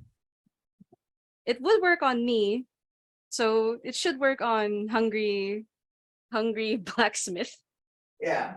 Wonderful. Go over a 20. Damn. I have only been up to the cemetery once. And that's how I know of this this item. I've never seen Sire use it before. I just remember seeing it upon themselves. Hmm. The last time I saw Sire, yeah, it was on their person. You The last can time. still see that he is sweating quite a bit as you're talking, but is munching on the food. And you can see that he is trying to munch and make it look natural, as if that's the reason why he can't talk, is because he's just shoveling food in his mouth. But with that Yeah. 20, what do you say that continues with that check that you did? He would like to say that, well, you see, we're doing our best to help, help this kingdom, this town, the people in it. And well, we can't really do much. We're not from around here, but you are well, you're here, you work here. You know more about things than we do. So maybe help us so that we can also do our part. You it's fair. It's terrible what's happened to the other kingdoms, and I'm very grateful that it doesn't seem to have happened to us yet. But I lost my child to a blue dragon called Urgulse. And around that time, I came across a half-orc, feminine half-orc who was heavily in labor. And unfortunately, she did not survive, but her kin did. Looks to the picture. Unfortunately, my daughter comes from a family that was marked for having murdered the councillor's family. This is due to my daughter's blood family having all a tattoo, as I believe Sire explained when looking at it.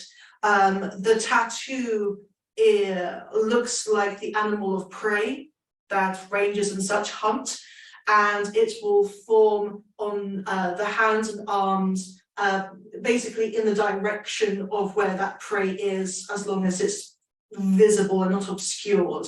However, all of my daughter's blood family had this tattoo, and it was the marker for them all to be punished and taken down.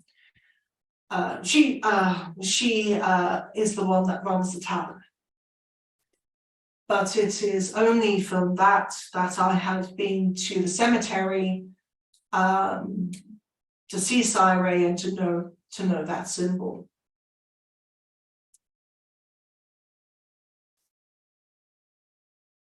And you just sort of see that he just goes, as you speak, he just goes back to like really aggressively just like sharpening the axe, even though it's done, as you continue to speak. Yeah, he's kind of speechless here, listening to this person's story, right? And seeing how it seems to weigh more heavily on him than any amount of weapons that he carries into his workshop. Shay is gonna he's gonna hand over another another jelly roll, just to just to provide a little some semblance of comfort for him. And No comfort like Christine's comfort from the Jelly Rounds Bakery. I appreciate it. Especially if they're And, apples. yeah, Oh, the apples yeah. aren't bad, but the toffee gets, stuck in my fucking teeth, yeah. and dragon born teeth, so pointy. It's hard to get in there without, stabbing your own finger. Not Yeah. easy.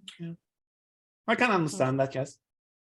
Yeah. I only really have daggers around, so I'll deceive my finger. It's using a dagger to get in there, and I go, no, I really, you should be careful with that. exactly. Yeah. Mm. He's going. Shay's gonna thank Ukon for being willing to share something like this, and we'll look at the Well, party you said and if see there if was they anything wanna. I could do to help, and after you fed me and you got me wrapped around your sweet little fingers, like, if it helps, sharing it. That's the main thing. I mean, talking Hopefully about it so. helps you process it too. At least that's what my mumsy told me. Yeah. I do feel a bit better, actually. Shoulder pat. Thanks. Thanks. Right. I take it you don't Shay's- want to buy any of my shit. Well, you got any? You got any arm? No. I looks at his wallet. No, I can't buy any armor. You got an extra? Maybe a shield. I've got a few shields, yeah. What are you looking for? Well, just an extra for me in case I lose this one. Yeah, sure. You want it out of wood, metal, intricate designs, anything fancy? Oh, actually, a wooden shield sounds cool. All right. Yeah, I mean, obviously not great with fire, but I mean, it's still good against, arrows and anything. It's like holding a chair, but without the legs or the seat part. So yeah, we go for that. The wooden shields, they're only about 15 silver pieces. All right, and Shay's gonna pay the necessary amount, and we'll thank Ukon for being so helpful. You're welcome. 15 silver was, did I hear that right? That's correct, yes. Yeah, thank you. I'll just calculate things. Thank you. No problem. Okay, so where'd you go from here? Do you have any other questions for Ukon? I think I'm just in there because the rest of the party is really just sticking together. Following along. Lovely. Dungeon Master, I'm not sure if I heard it properly. Did Ukon say the name? The one who runs the tavern? Did I hear? Yeah, you would have heard him say that it is Oebra. You also heard that from the councillor as well, when Okay. or no, the princess, sorry, talking about who ran the tavern. So it's Okay. Oebra / Sash she had. Aregra /Sash. All right. Okay. Thank you. No problem. So next point of call. So, tavern? I think so. Tavern.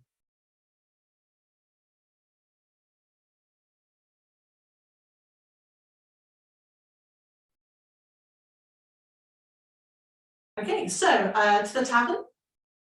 Yeah. Yeah. Okay, lovely. So what we'll do is once you arrive at the tavern, we are going to jump over for a 15-minute break. So I've given you Oebra's character sheet now. As you enter the tavern, you can see a muscle-bound green orc, half orc. You can see she's got leather strapped all over her body, except down one arm, which she leaves to show off her muscle gains. You can see she's got red short hair. It's longer on one side and a bit more shaved on the other. And you can just see that she is very energetic. She is running around, serving everyone. You can see that she seems to flex even when she doesn't need to. And is just having a delight. So here, just as you enter this warm, very cozy tavern, lovely fire crackling off in the distance, very little shadows in the corners, and everything looks nice and clean, but very boho shabby. Like none of the chairs match. There's different cloths over the tables and coloured woods, different types of glasses. Some aren't even glasses at all. Some are like interesting types of drinking vehicles, such as like a clean drink used only like flower pots. Some are like gravy jugs.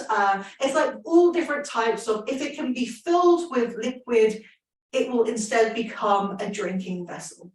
And this is where we are going to go on our 15-minute break. All right.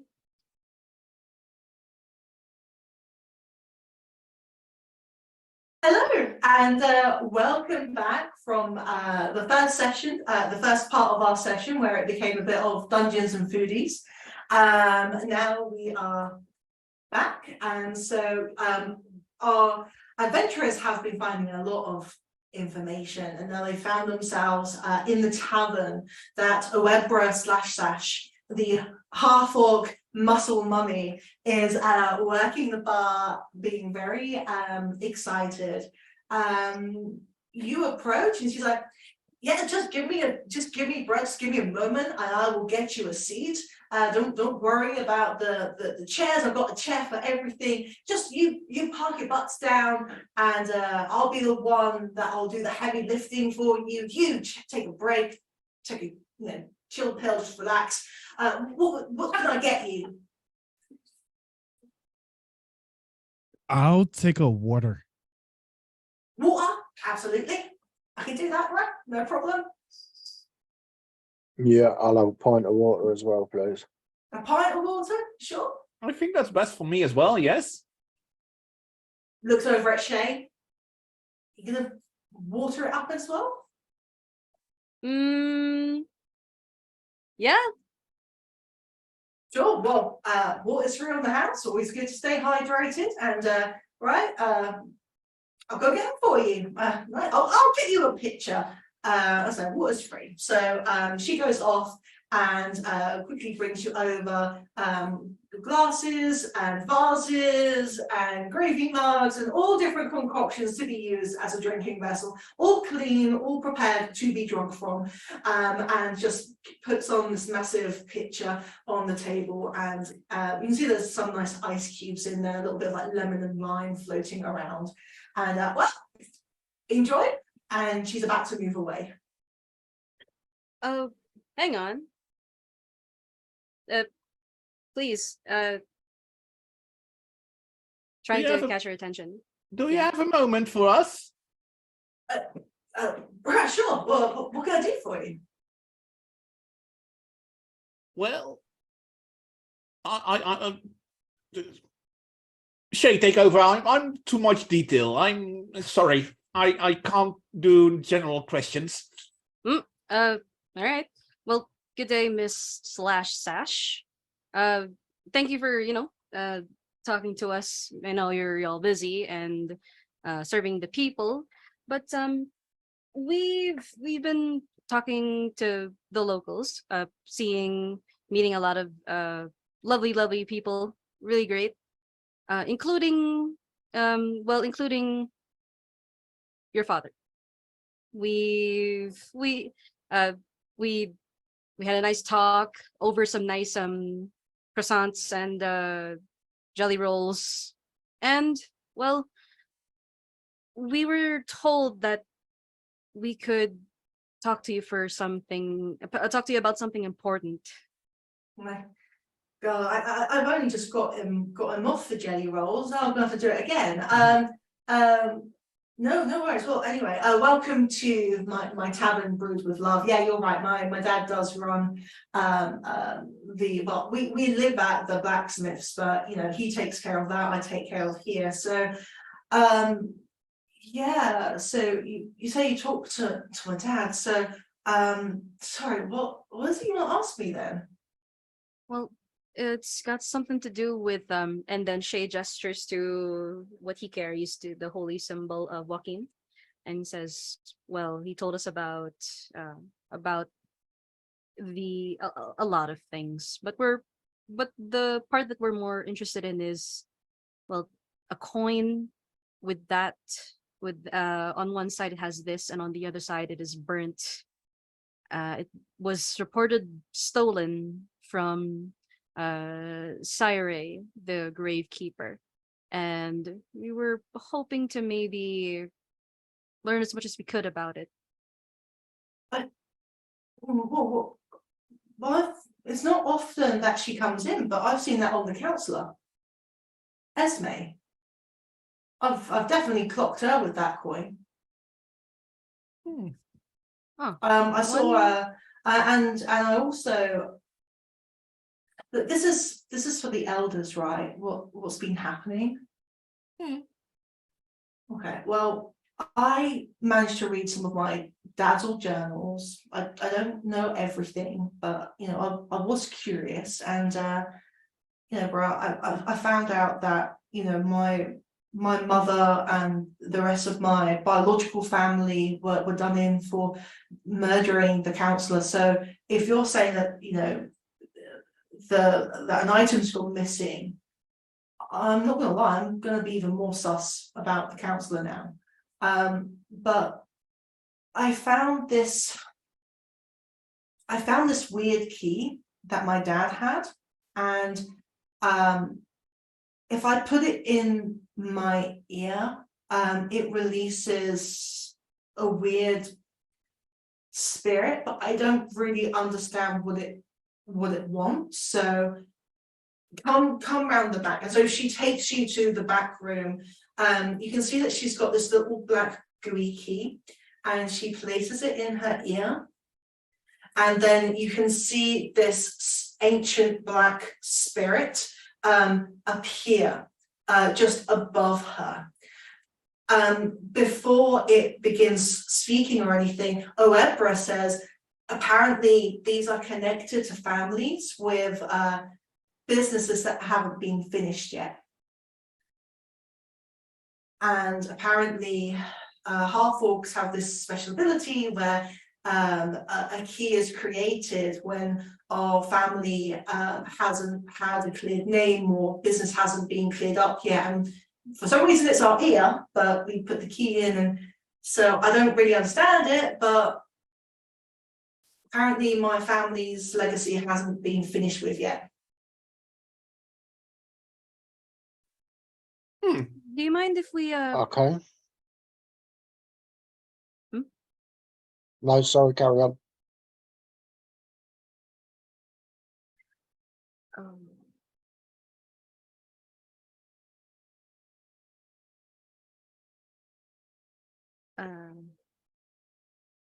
And it just disappeared from your head. Oh no, I thought I cut off someone. They Oh. were talking. I'm sorry. No, Rich said for you to go ahead, yeah. All right. Well, Shay was about to ask if we could have a look at that key.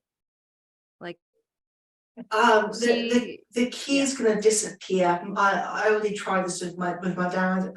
It's only for half orcs. So unfortunately, if I put this key on you, it stays on me, but it disappears if I try and place it on you, basically. It's just, for some reason, it's just tethered to me. huh. But I looked into some lore from the wistful thinking, and like apparently when the business is complete it shouldn't be there anymore and the key should disappear. So there's something that you gotta do. I mean, I would either talk to the councillor or I would maybe go to the gravekeeper. I have to go collect some hops and barley from time to time down the south road. There is a strong army presence near where the old castle used to be. I don't know whether it's worth maybe checking that out, bruh. Do you know why there's a strong army presence at that castle? I just work at the tavern, mate.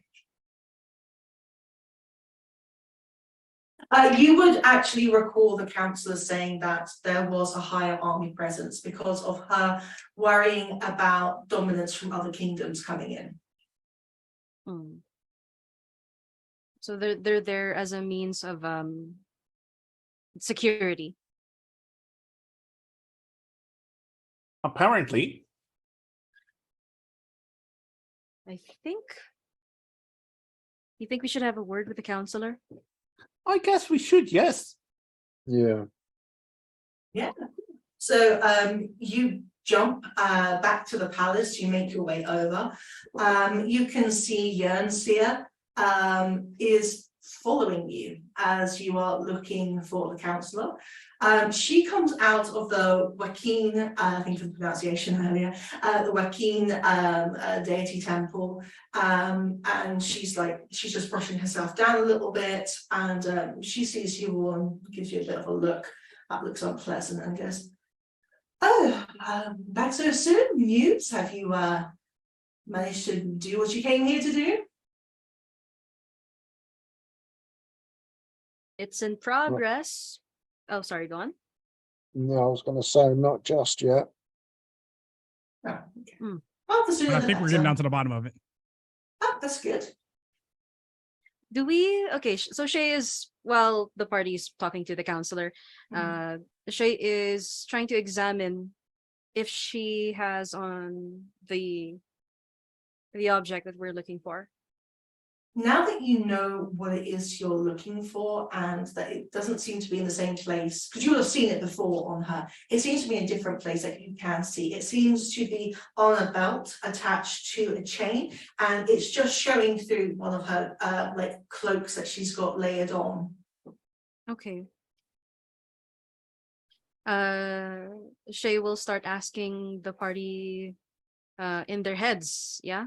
Yeah, you can do it in the heads, or you can like go to the side and have a private conversation away from her. All right. After saying hi to the counselor, Shay will say, "Oh, excuse us for a bit, because I think I dropped the jelly roll. And let me ask my party if I yeah." And we'll Genuine drag fear. we'll drag them outside, and we'll say, "Okay, you guys, you saw it, right? It's on her belt." Is it? Yeah. Do you think we should ask her for it or try to slide right off of her? Well, I think normally I would say asking for it would be best, just to have them explain it. It's just well, I'm not sure how she will react to it, and yeah. this is kind of important to us. So if we would have a chance to just get it without her noticing, normally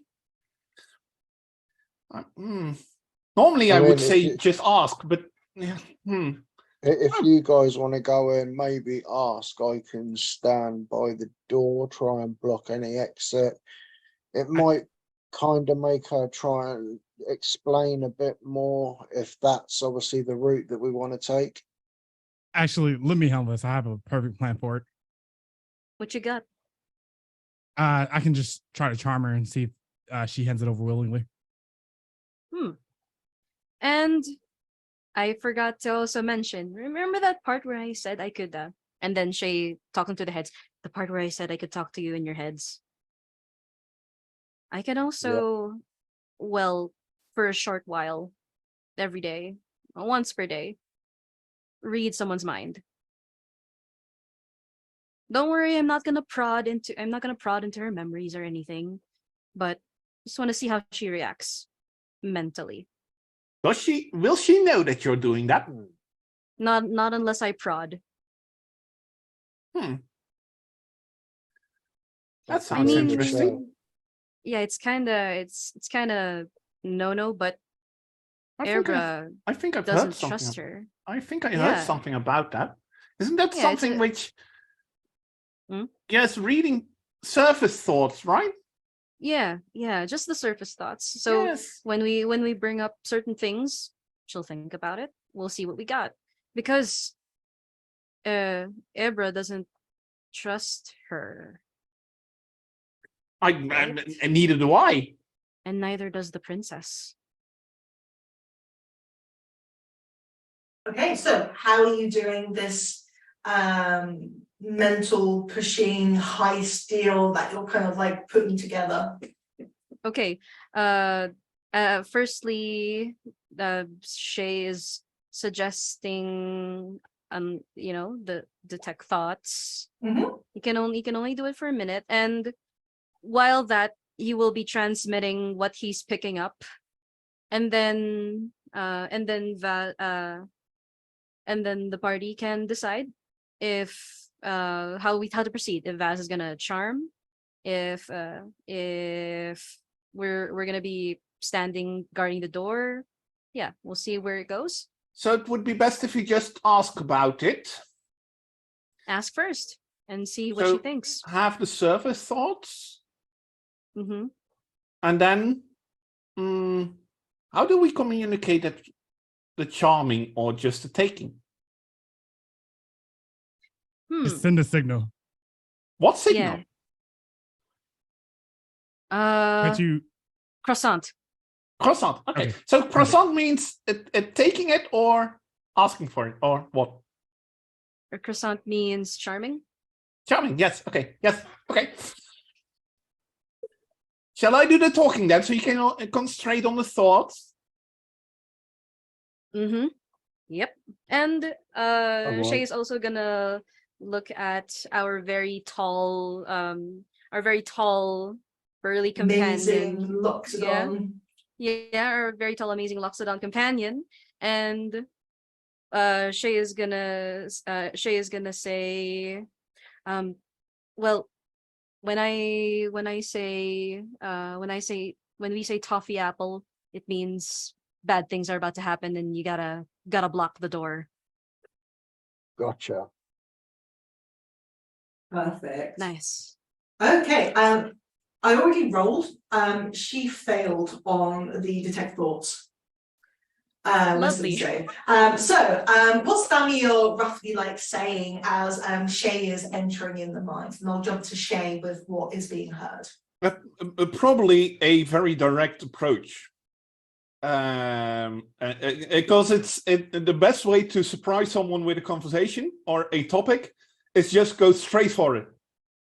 Out of nowhere, just go straight towards it.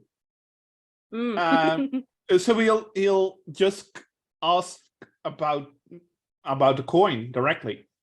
Okay, and so I'm going to say that every question that you say is going to become a surface thought because Esme is going to have to bring it to her thoughts to begin to ask you. So you bring up the oval, to which then Shay, you can see flashes of images of Esme's hand taking it from the half-orc gravekeeper Sire.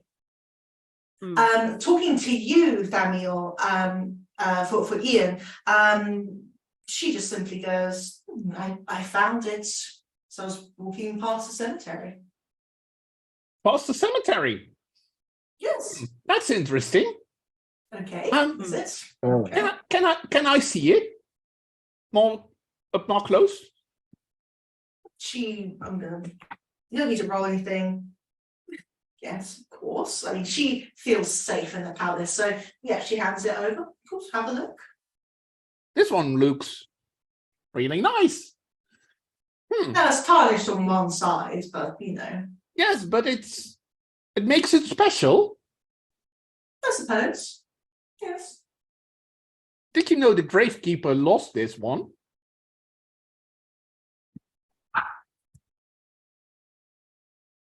Did he? Do you mind if we take it back to him? It's not his. And again, like Shay, you absolutely know that that's bullshit as that comes to your Yeah. mind. And Shay is gonna use the telepathy to inform Vaz. She's not doing so. She's not gonna give it to us just yet. I think it's time to go and use the thing. Croissant. I'm also gonna say for Ian, can you please roll me a Arcana check, please? Of course, yes. Oh, very bad, a 7. Okay, 7 is enough. However, you're not going to get full details. You can see that there is a potion hanging off of Esme from the inside, as well as some tools and tinkering items. You know that that potion is somehow it's somehow a teleportation ring. Oh, Oh. we should. Do you want to sleight of hand it or something?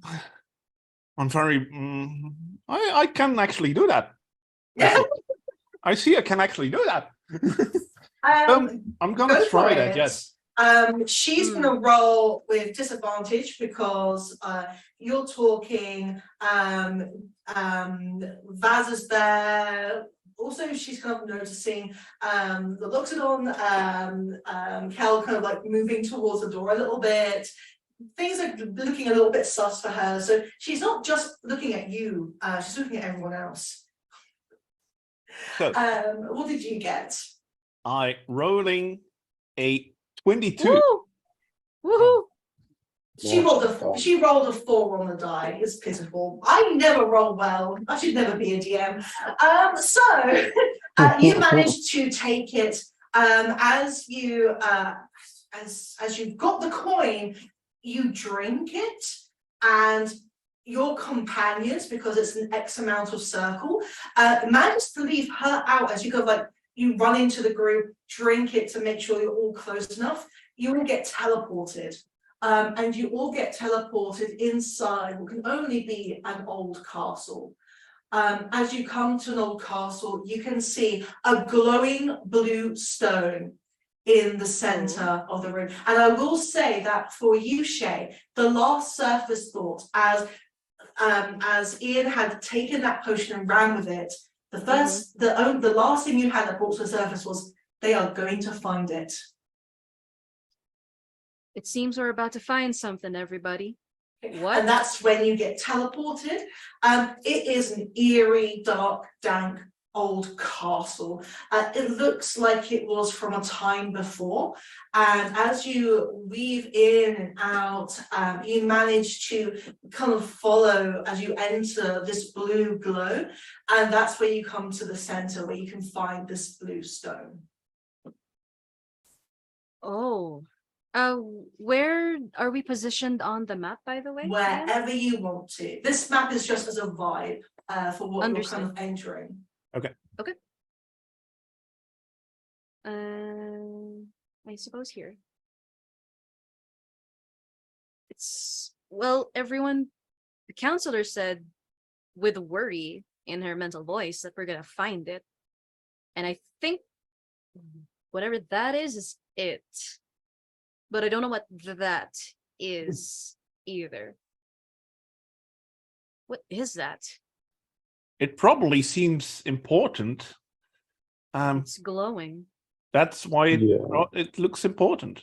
Absolutely. I don't know what it is. It looks interesting. I don't have a means to identify things. I can just look at them. Neither have I, but this glow, it seems a bit magical at least. Hell, Are you okay with moving a bit closer to it? I'm down think to we're gonna move a bit have closer to. to check it out.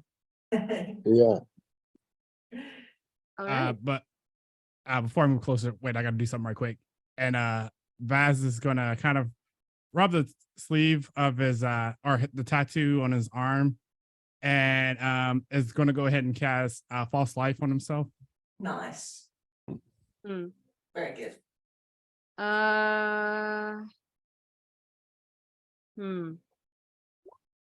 No, this should be fine for now. Okay.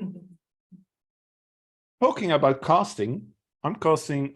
Ian is casting Mage Armor on himself. I love the donning of temporary HP and shields and shit. Awesome. Great. The stone does not seem to be protected by anything.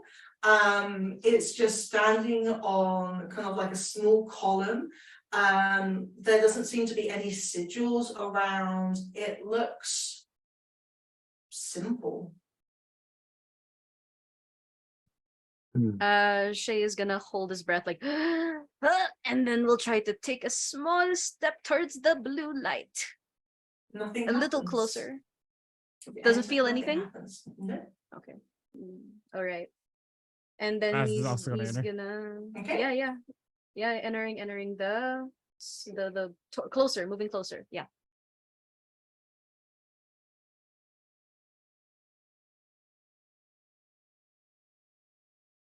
This is ominous. Again, still nothing happens as you approach. Hmm. Can I investigate the source of light? Is it what? It's coming from the stone itself. It's It's like it's embedded. But as because of it's not intensely bright, luckily, so it's not like blinding you. As you look closer and closer into the stone, you're sometimes sure that you can see what looks like maybe a purple shard in the center. Mm-hmm. I'm gonna do something dangerous, I guess. I'm gonna touch this stone and pick it up. But before you do, guidance. Lovely. As you pick it up, you suddenly get a wealth of information, kind of like data analyzing coming down into your mind. Ooh. You get a sense that this is full of life. You get flashes of different pictures of elders. You can see and hear the sound of their last speeches. You hear Ian's coming through.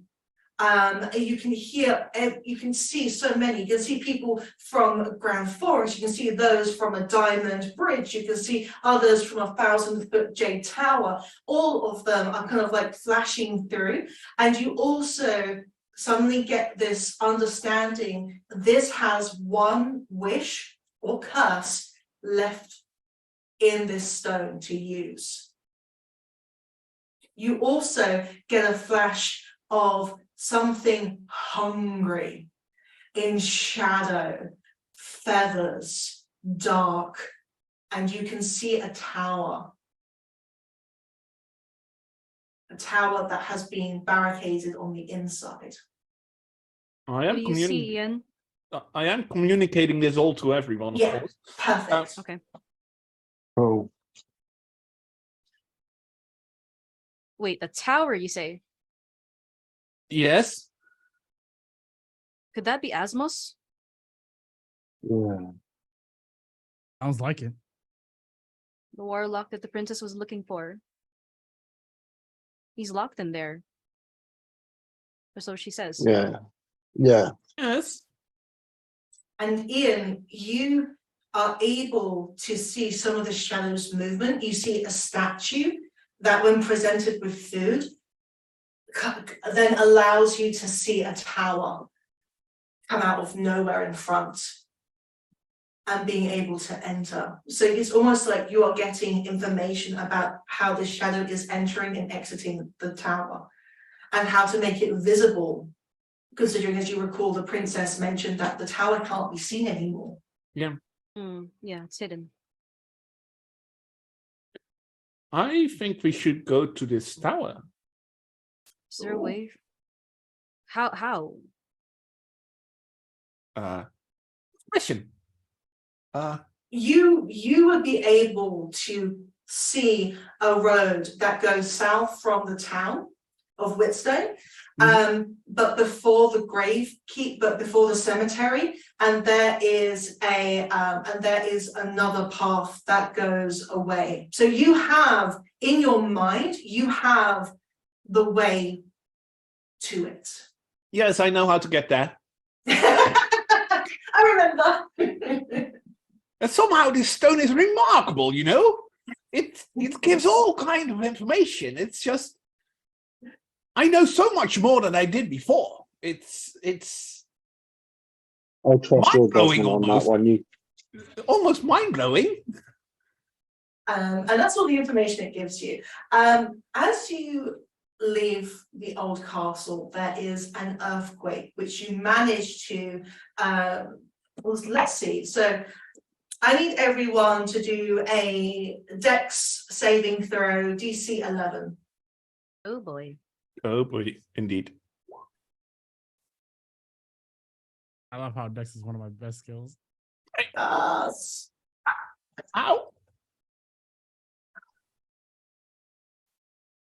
This is gonna hurt, right? So that is 14, 15, 16, 17 damage. If you failed, half rounded up, succeeded. That's a fail for me. Okay. What was it, 17? It was a 17 on a fail. It'll be a 9 on a 9 on a success. pass. Okay. That hurts. Yeah. Ow. And you manage to get past, but as you get out of the old castle, you see that there was a setup of kobold soldiers of the Arkan kingdom. However, they look like they were in position for you, but just as you exit, there is a sudden sounds of crying, agony, pain, as it seems that the elders are vanishing. And you can hear people saying, not again, no, not here, I thought we were safe. You can hear that all kind of shouting and disappearing. Chrisin is gone. The Arch Royal is gone. Everyone that you've met that's an elder has disappeared. No more jelly rounds, no more diplomacy and combat from the Arch Royal. You know, everyone that's been around is disappearing. Obviously, what they were doing, if they were cooking, the cooking is still going on, but they've disappeared. So there's moments of where you can see little bits of fire coming up because obviously things are being left unattended. And so you can see all these things are happening. But you know you have this stone. You know that you've got a greater task that needs to be done. And you head to the castle.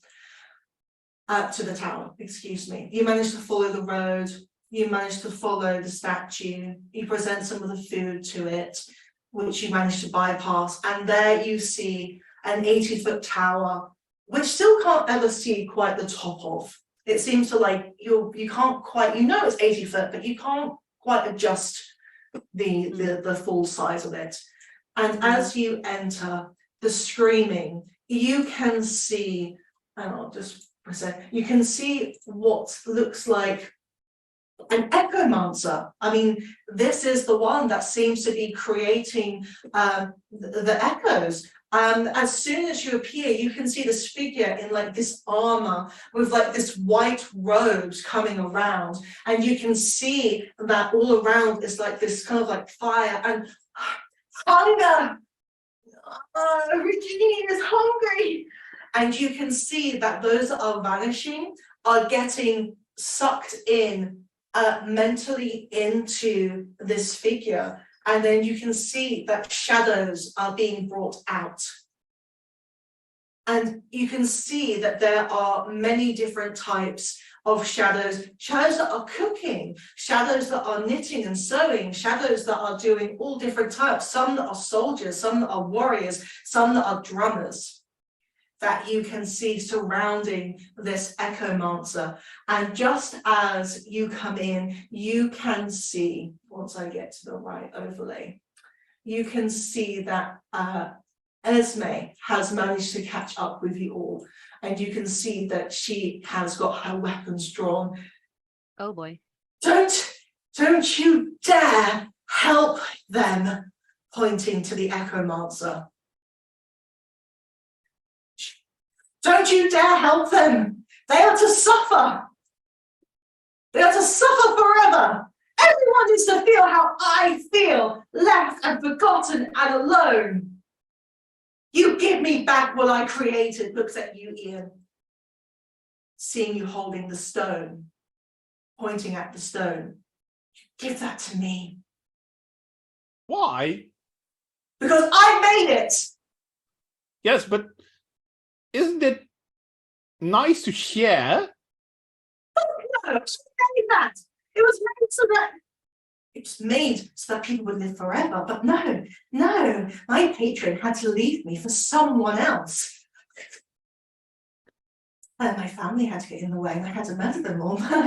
These are slashes were give me that stone. I say Yes. no. If we refuse, You can see the echomancer suddenly stops like feeding, and you see in front of you as the feeding frenzy stops. You can see a tabaxi standing in that exact same spot, and it is Asmos.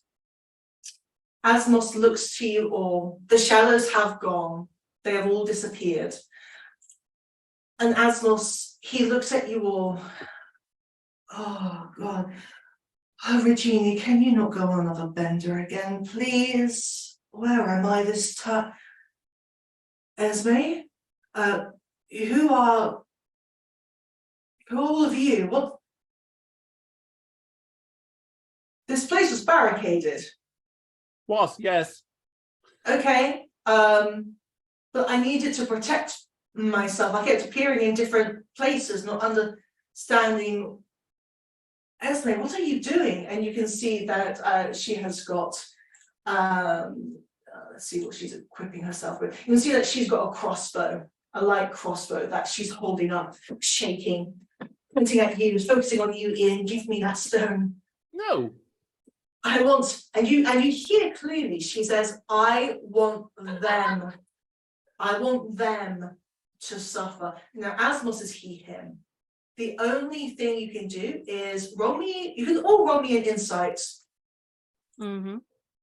I'll say also Vaz can give me one with advantage. Okay, I'll roll again. Cool. All right, 21. Very well, nice. Yeah, so Cal, bless your heart. You probably, I mean, you know about warlock, so it's not too bad.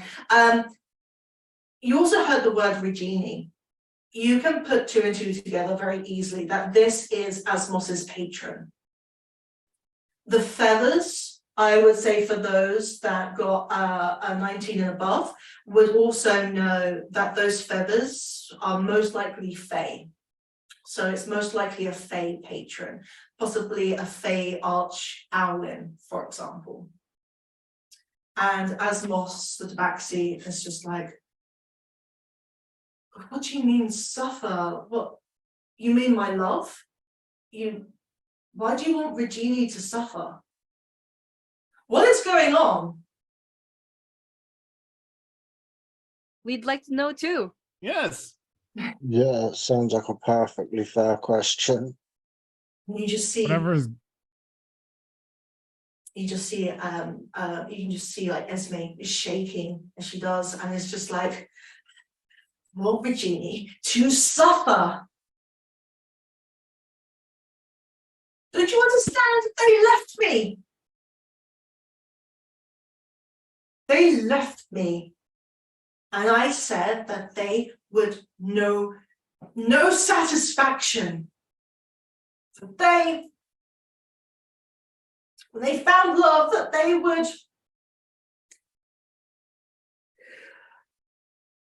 they abandoned me because I wasn't fun enough, because I was working on that you're holding, Ian. Yes. I'm holding it. How to reverse this all? Sorry, I missed that. Sorry. Well, we all lost people here. All the elders, everyone. Now you know how it feels to be left alone and abandoned. You know that it's not a nice feeling. No, it's not. It's Then why give it horrible. to everyone? So that I'm not alone. Yes, but you're not alone. I am alone. We all are here. Do you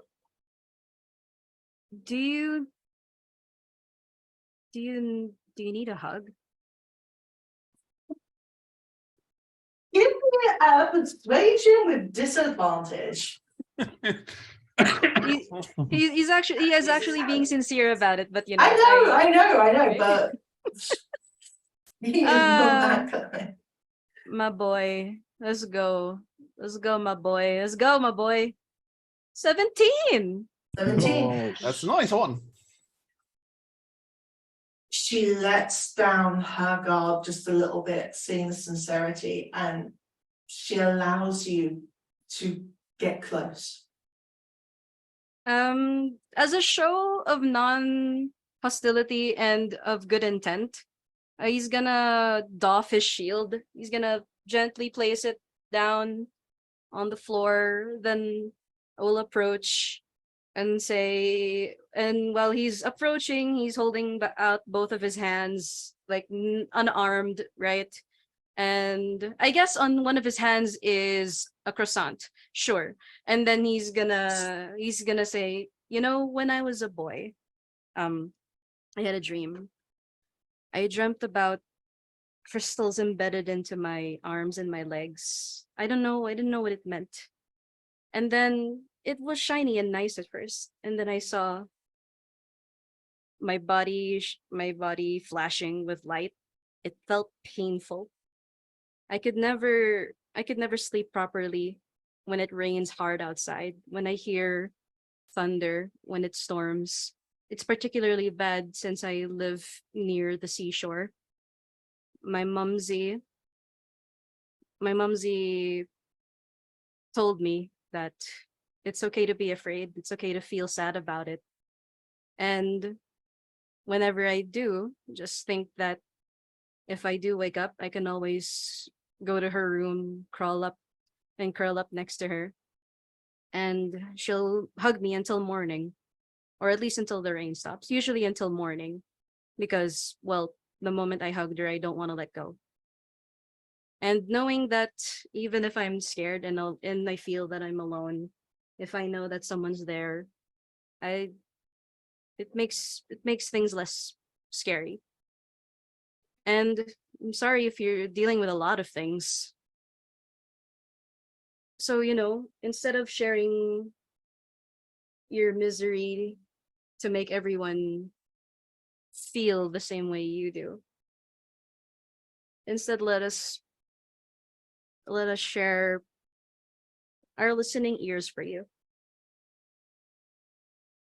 So even if you do feel abandoned, at least you know that there are people who are willing to listen and be there for you.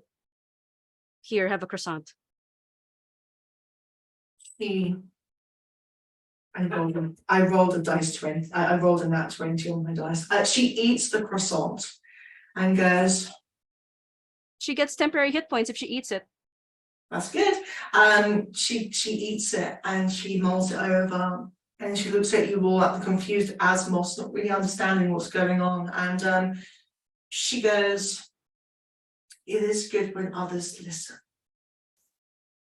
I will say the mighty bestow the power of the deities, and you hear the wings of Urgulsane appear. They have it. They have what you've been looking for. They have it. They have it. They have it. Leave me alone. Let the patron be in pain forever. But you're going to have, I agree to your terms, you can have the stone. And Urgulsane twists and smiles the many, many jawed teeth and is approaching what you want to do. There's a cinematic moment. I'm not specifically going to go into like initiative, but you can use your spells, your items, whatever you want as this dragon is flying and circling and manages to enter the room. Urgulsane is what kind of dragon again? Ancient blue. And do you know what element comes out of the blue's mouth? It should be lightning. If Yeah, I actually think so as well. Yes. Yeah. Lovely. Lovely. Too bad I didn't prepare calm emotions today. Well, You can. You No, absolutely no, can no, if no. you wanted to. No, no, This no, is no. cinematic. It's fine. No, with me. this is perfect. Shay is gonna, there's Durgan, there's Party. He's gonna tap holy symbol that he wears around his neck and cast aid third level so that the party gets +10 to their maximum HP and current HP Lovely. because dragon is scary. Dragon is scary. Mm-hmm. Okay. Thank you very Uh, much. Vaz is gonna go ahead and hit the dragon with the hexblade curse. Yeah, you're going in with the hex blade. Lovely. What is Kel doing? Hell's gonna rage to begin with. Let's get that bad boy going. Yeah. And I am gonna hold my ground at the moment, just have my great axe out, holding it with both hands, just staring down the dragon at the moment. Lovely. Okay. What is Ian doing? Ian is asking, what happens if we give this to you? Are you saying that to Urgulsane? Yes. Yeah. I go up to the deities because Tiamat was an evil deity of the dragons, and now after she was slain, all of us have suffered, and I want to take that stone and I want to go up to the deities and destroy them. I will You have leave no you business. alone. You have no business touching them. There's one more spell action in this stone. You see Esme. Esme doesn't look surprised at this, but Urgulsane looks tentative but excited that it has not been used yet.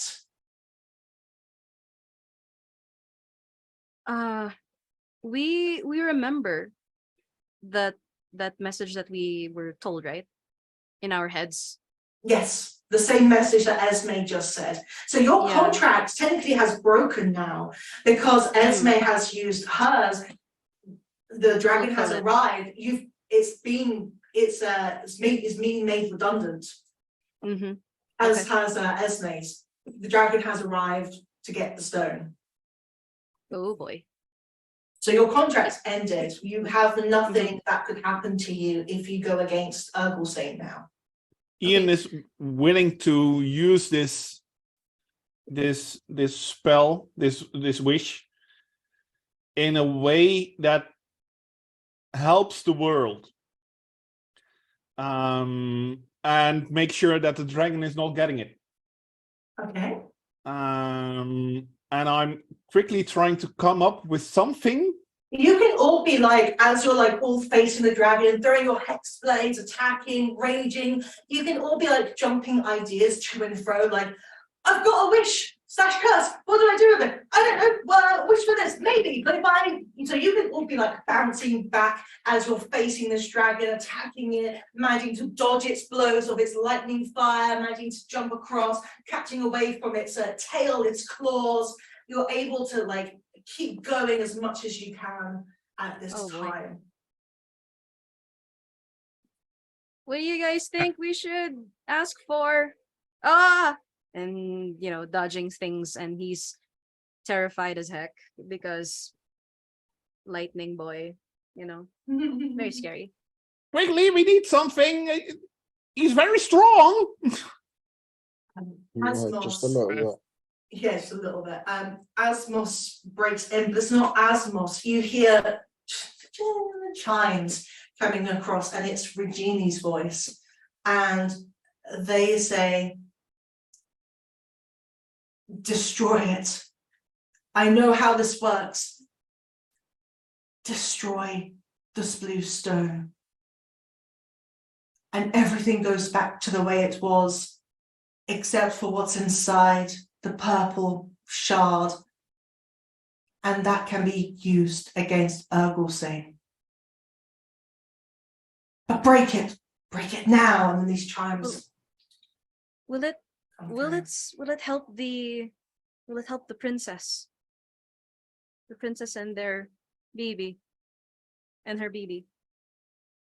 Yes. Is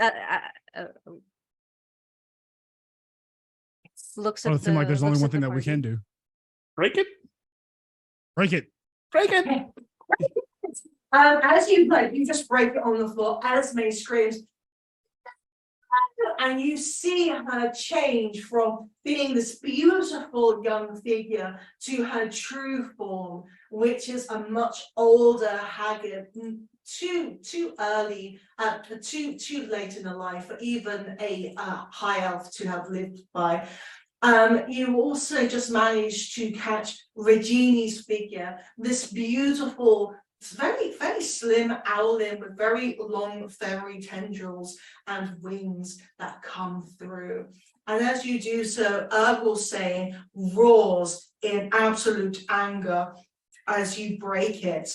And without seeing your worth anymore for contracts or anything, you can all roll me a d20. I want to see whether or not any of you, I want a nat 20. If you get a nat 20, you take that dragon down before Urgulsane disappears.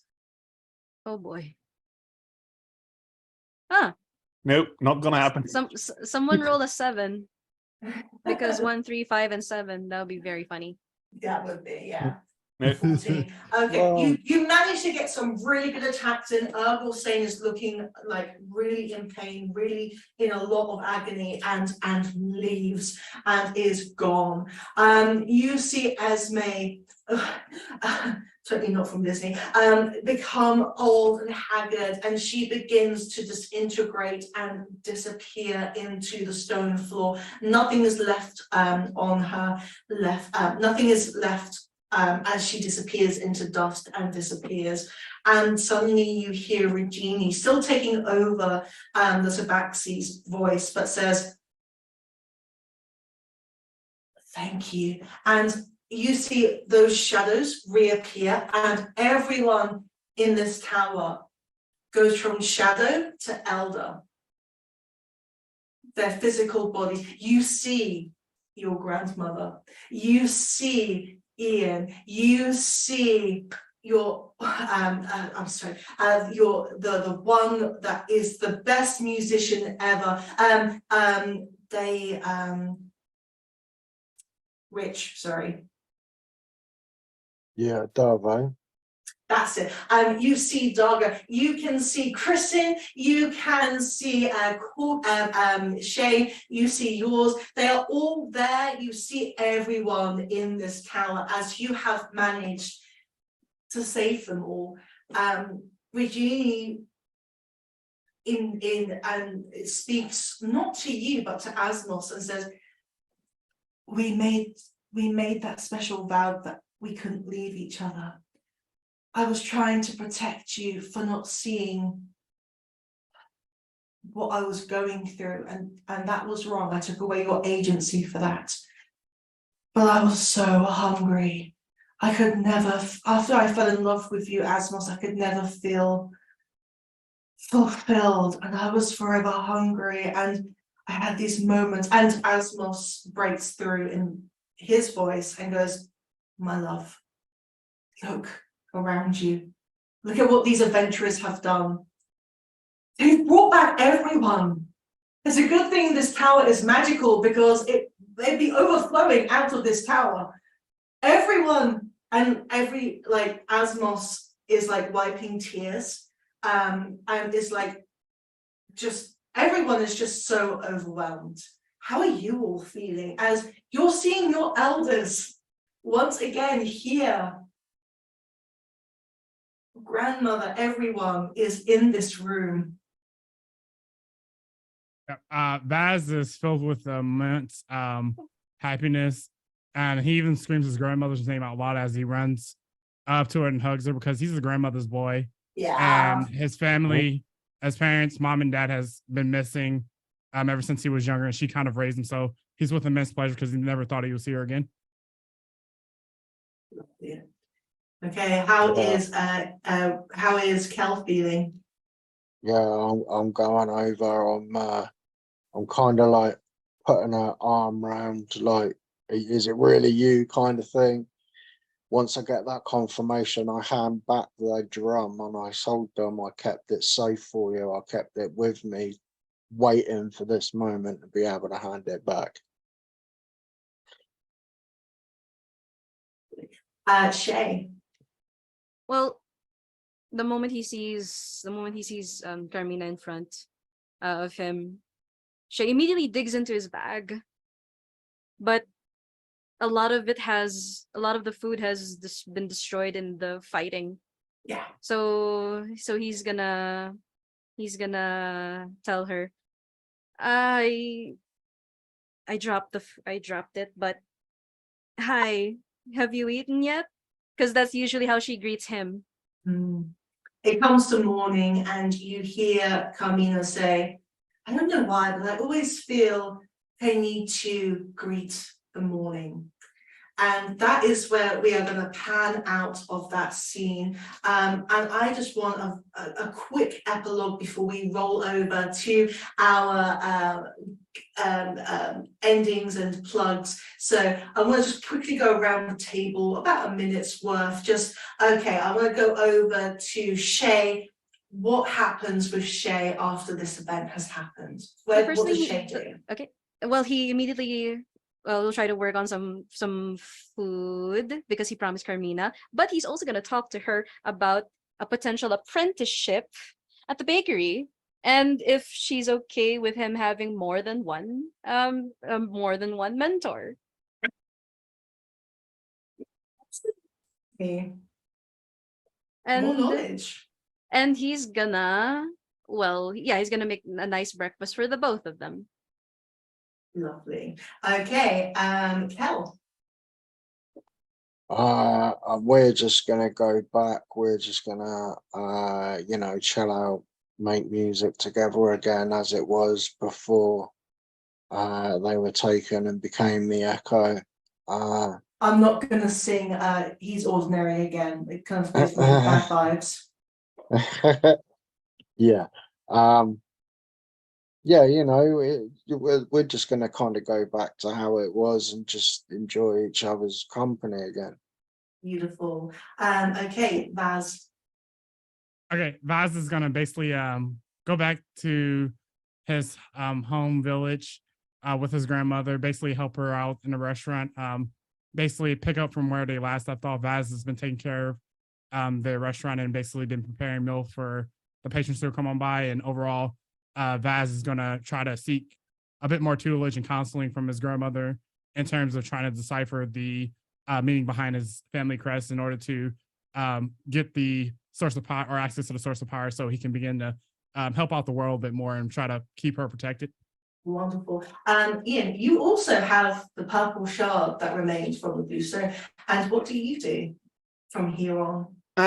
Ian will take his father's uncle back home and probably will be working on the apple orchard for a few weeks before going back to his father's uncle, seeing he feels bad that it took so long to get him back.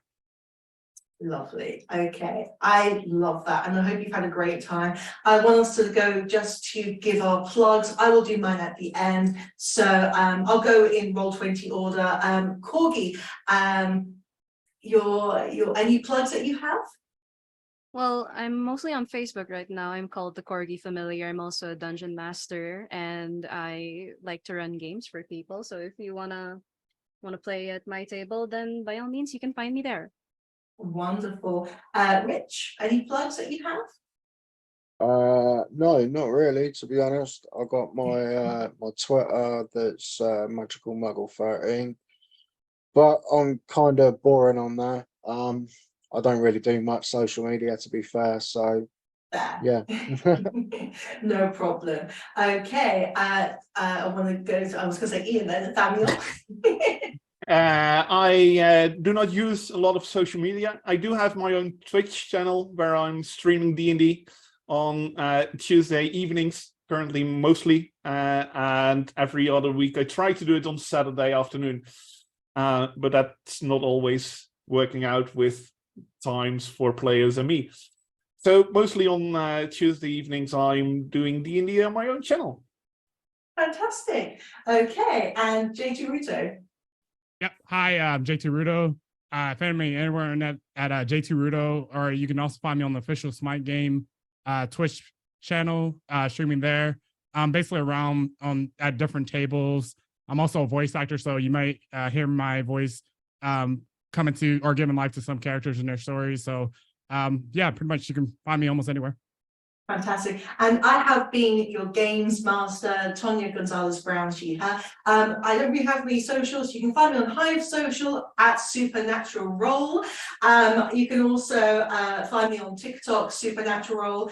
You can also find me on YouTube. And I want to quickly do plugins for the art that I have used. I would like to give a shout out to Dice Grimorium that you can find on Patreon, that have given all these free maps that you can find from their Patreon that they have, as well as tiers that you can go on for with them being unwatermarked and different times of day and grid or gridless. And also for the castle, that is from Dungeon Alchemy that you can check out as well.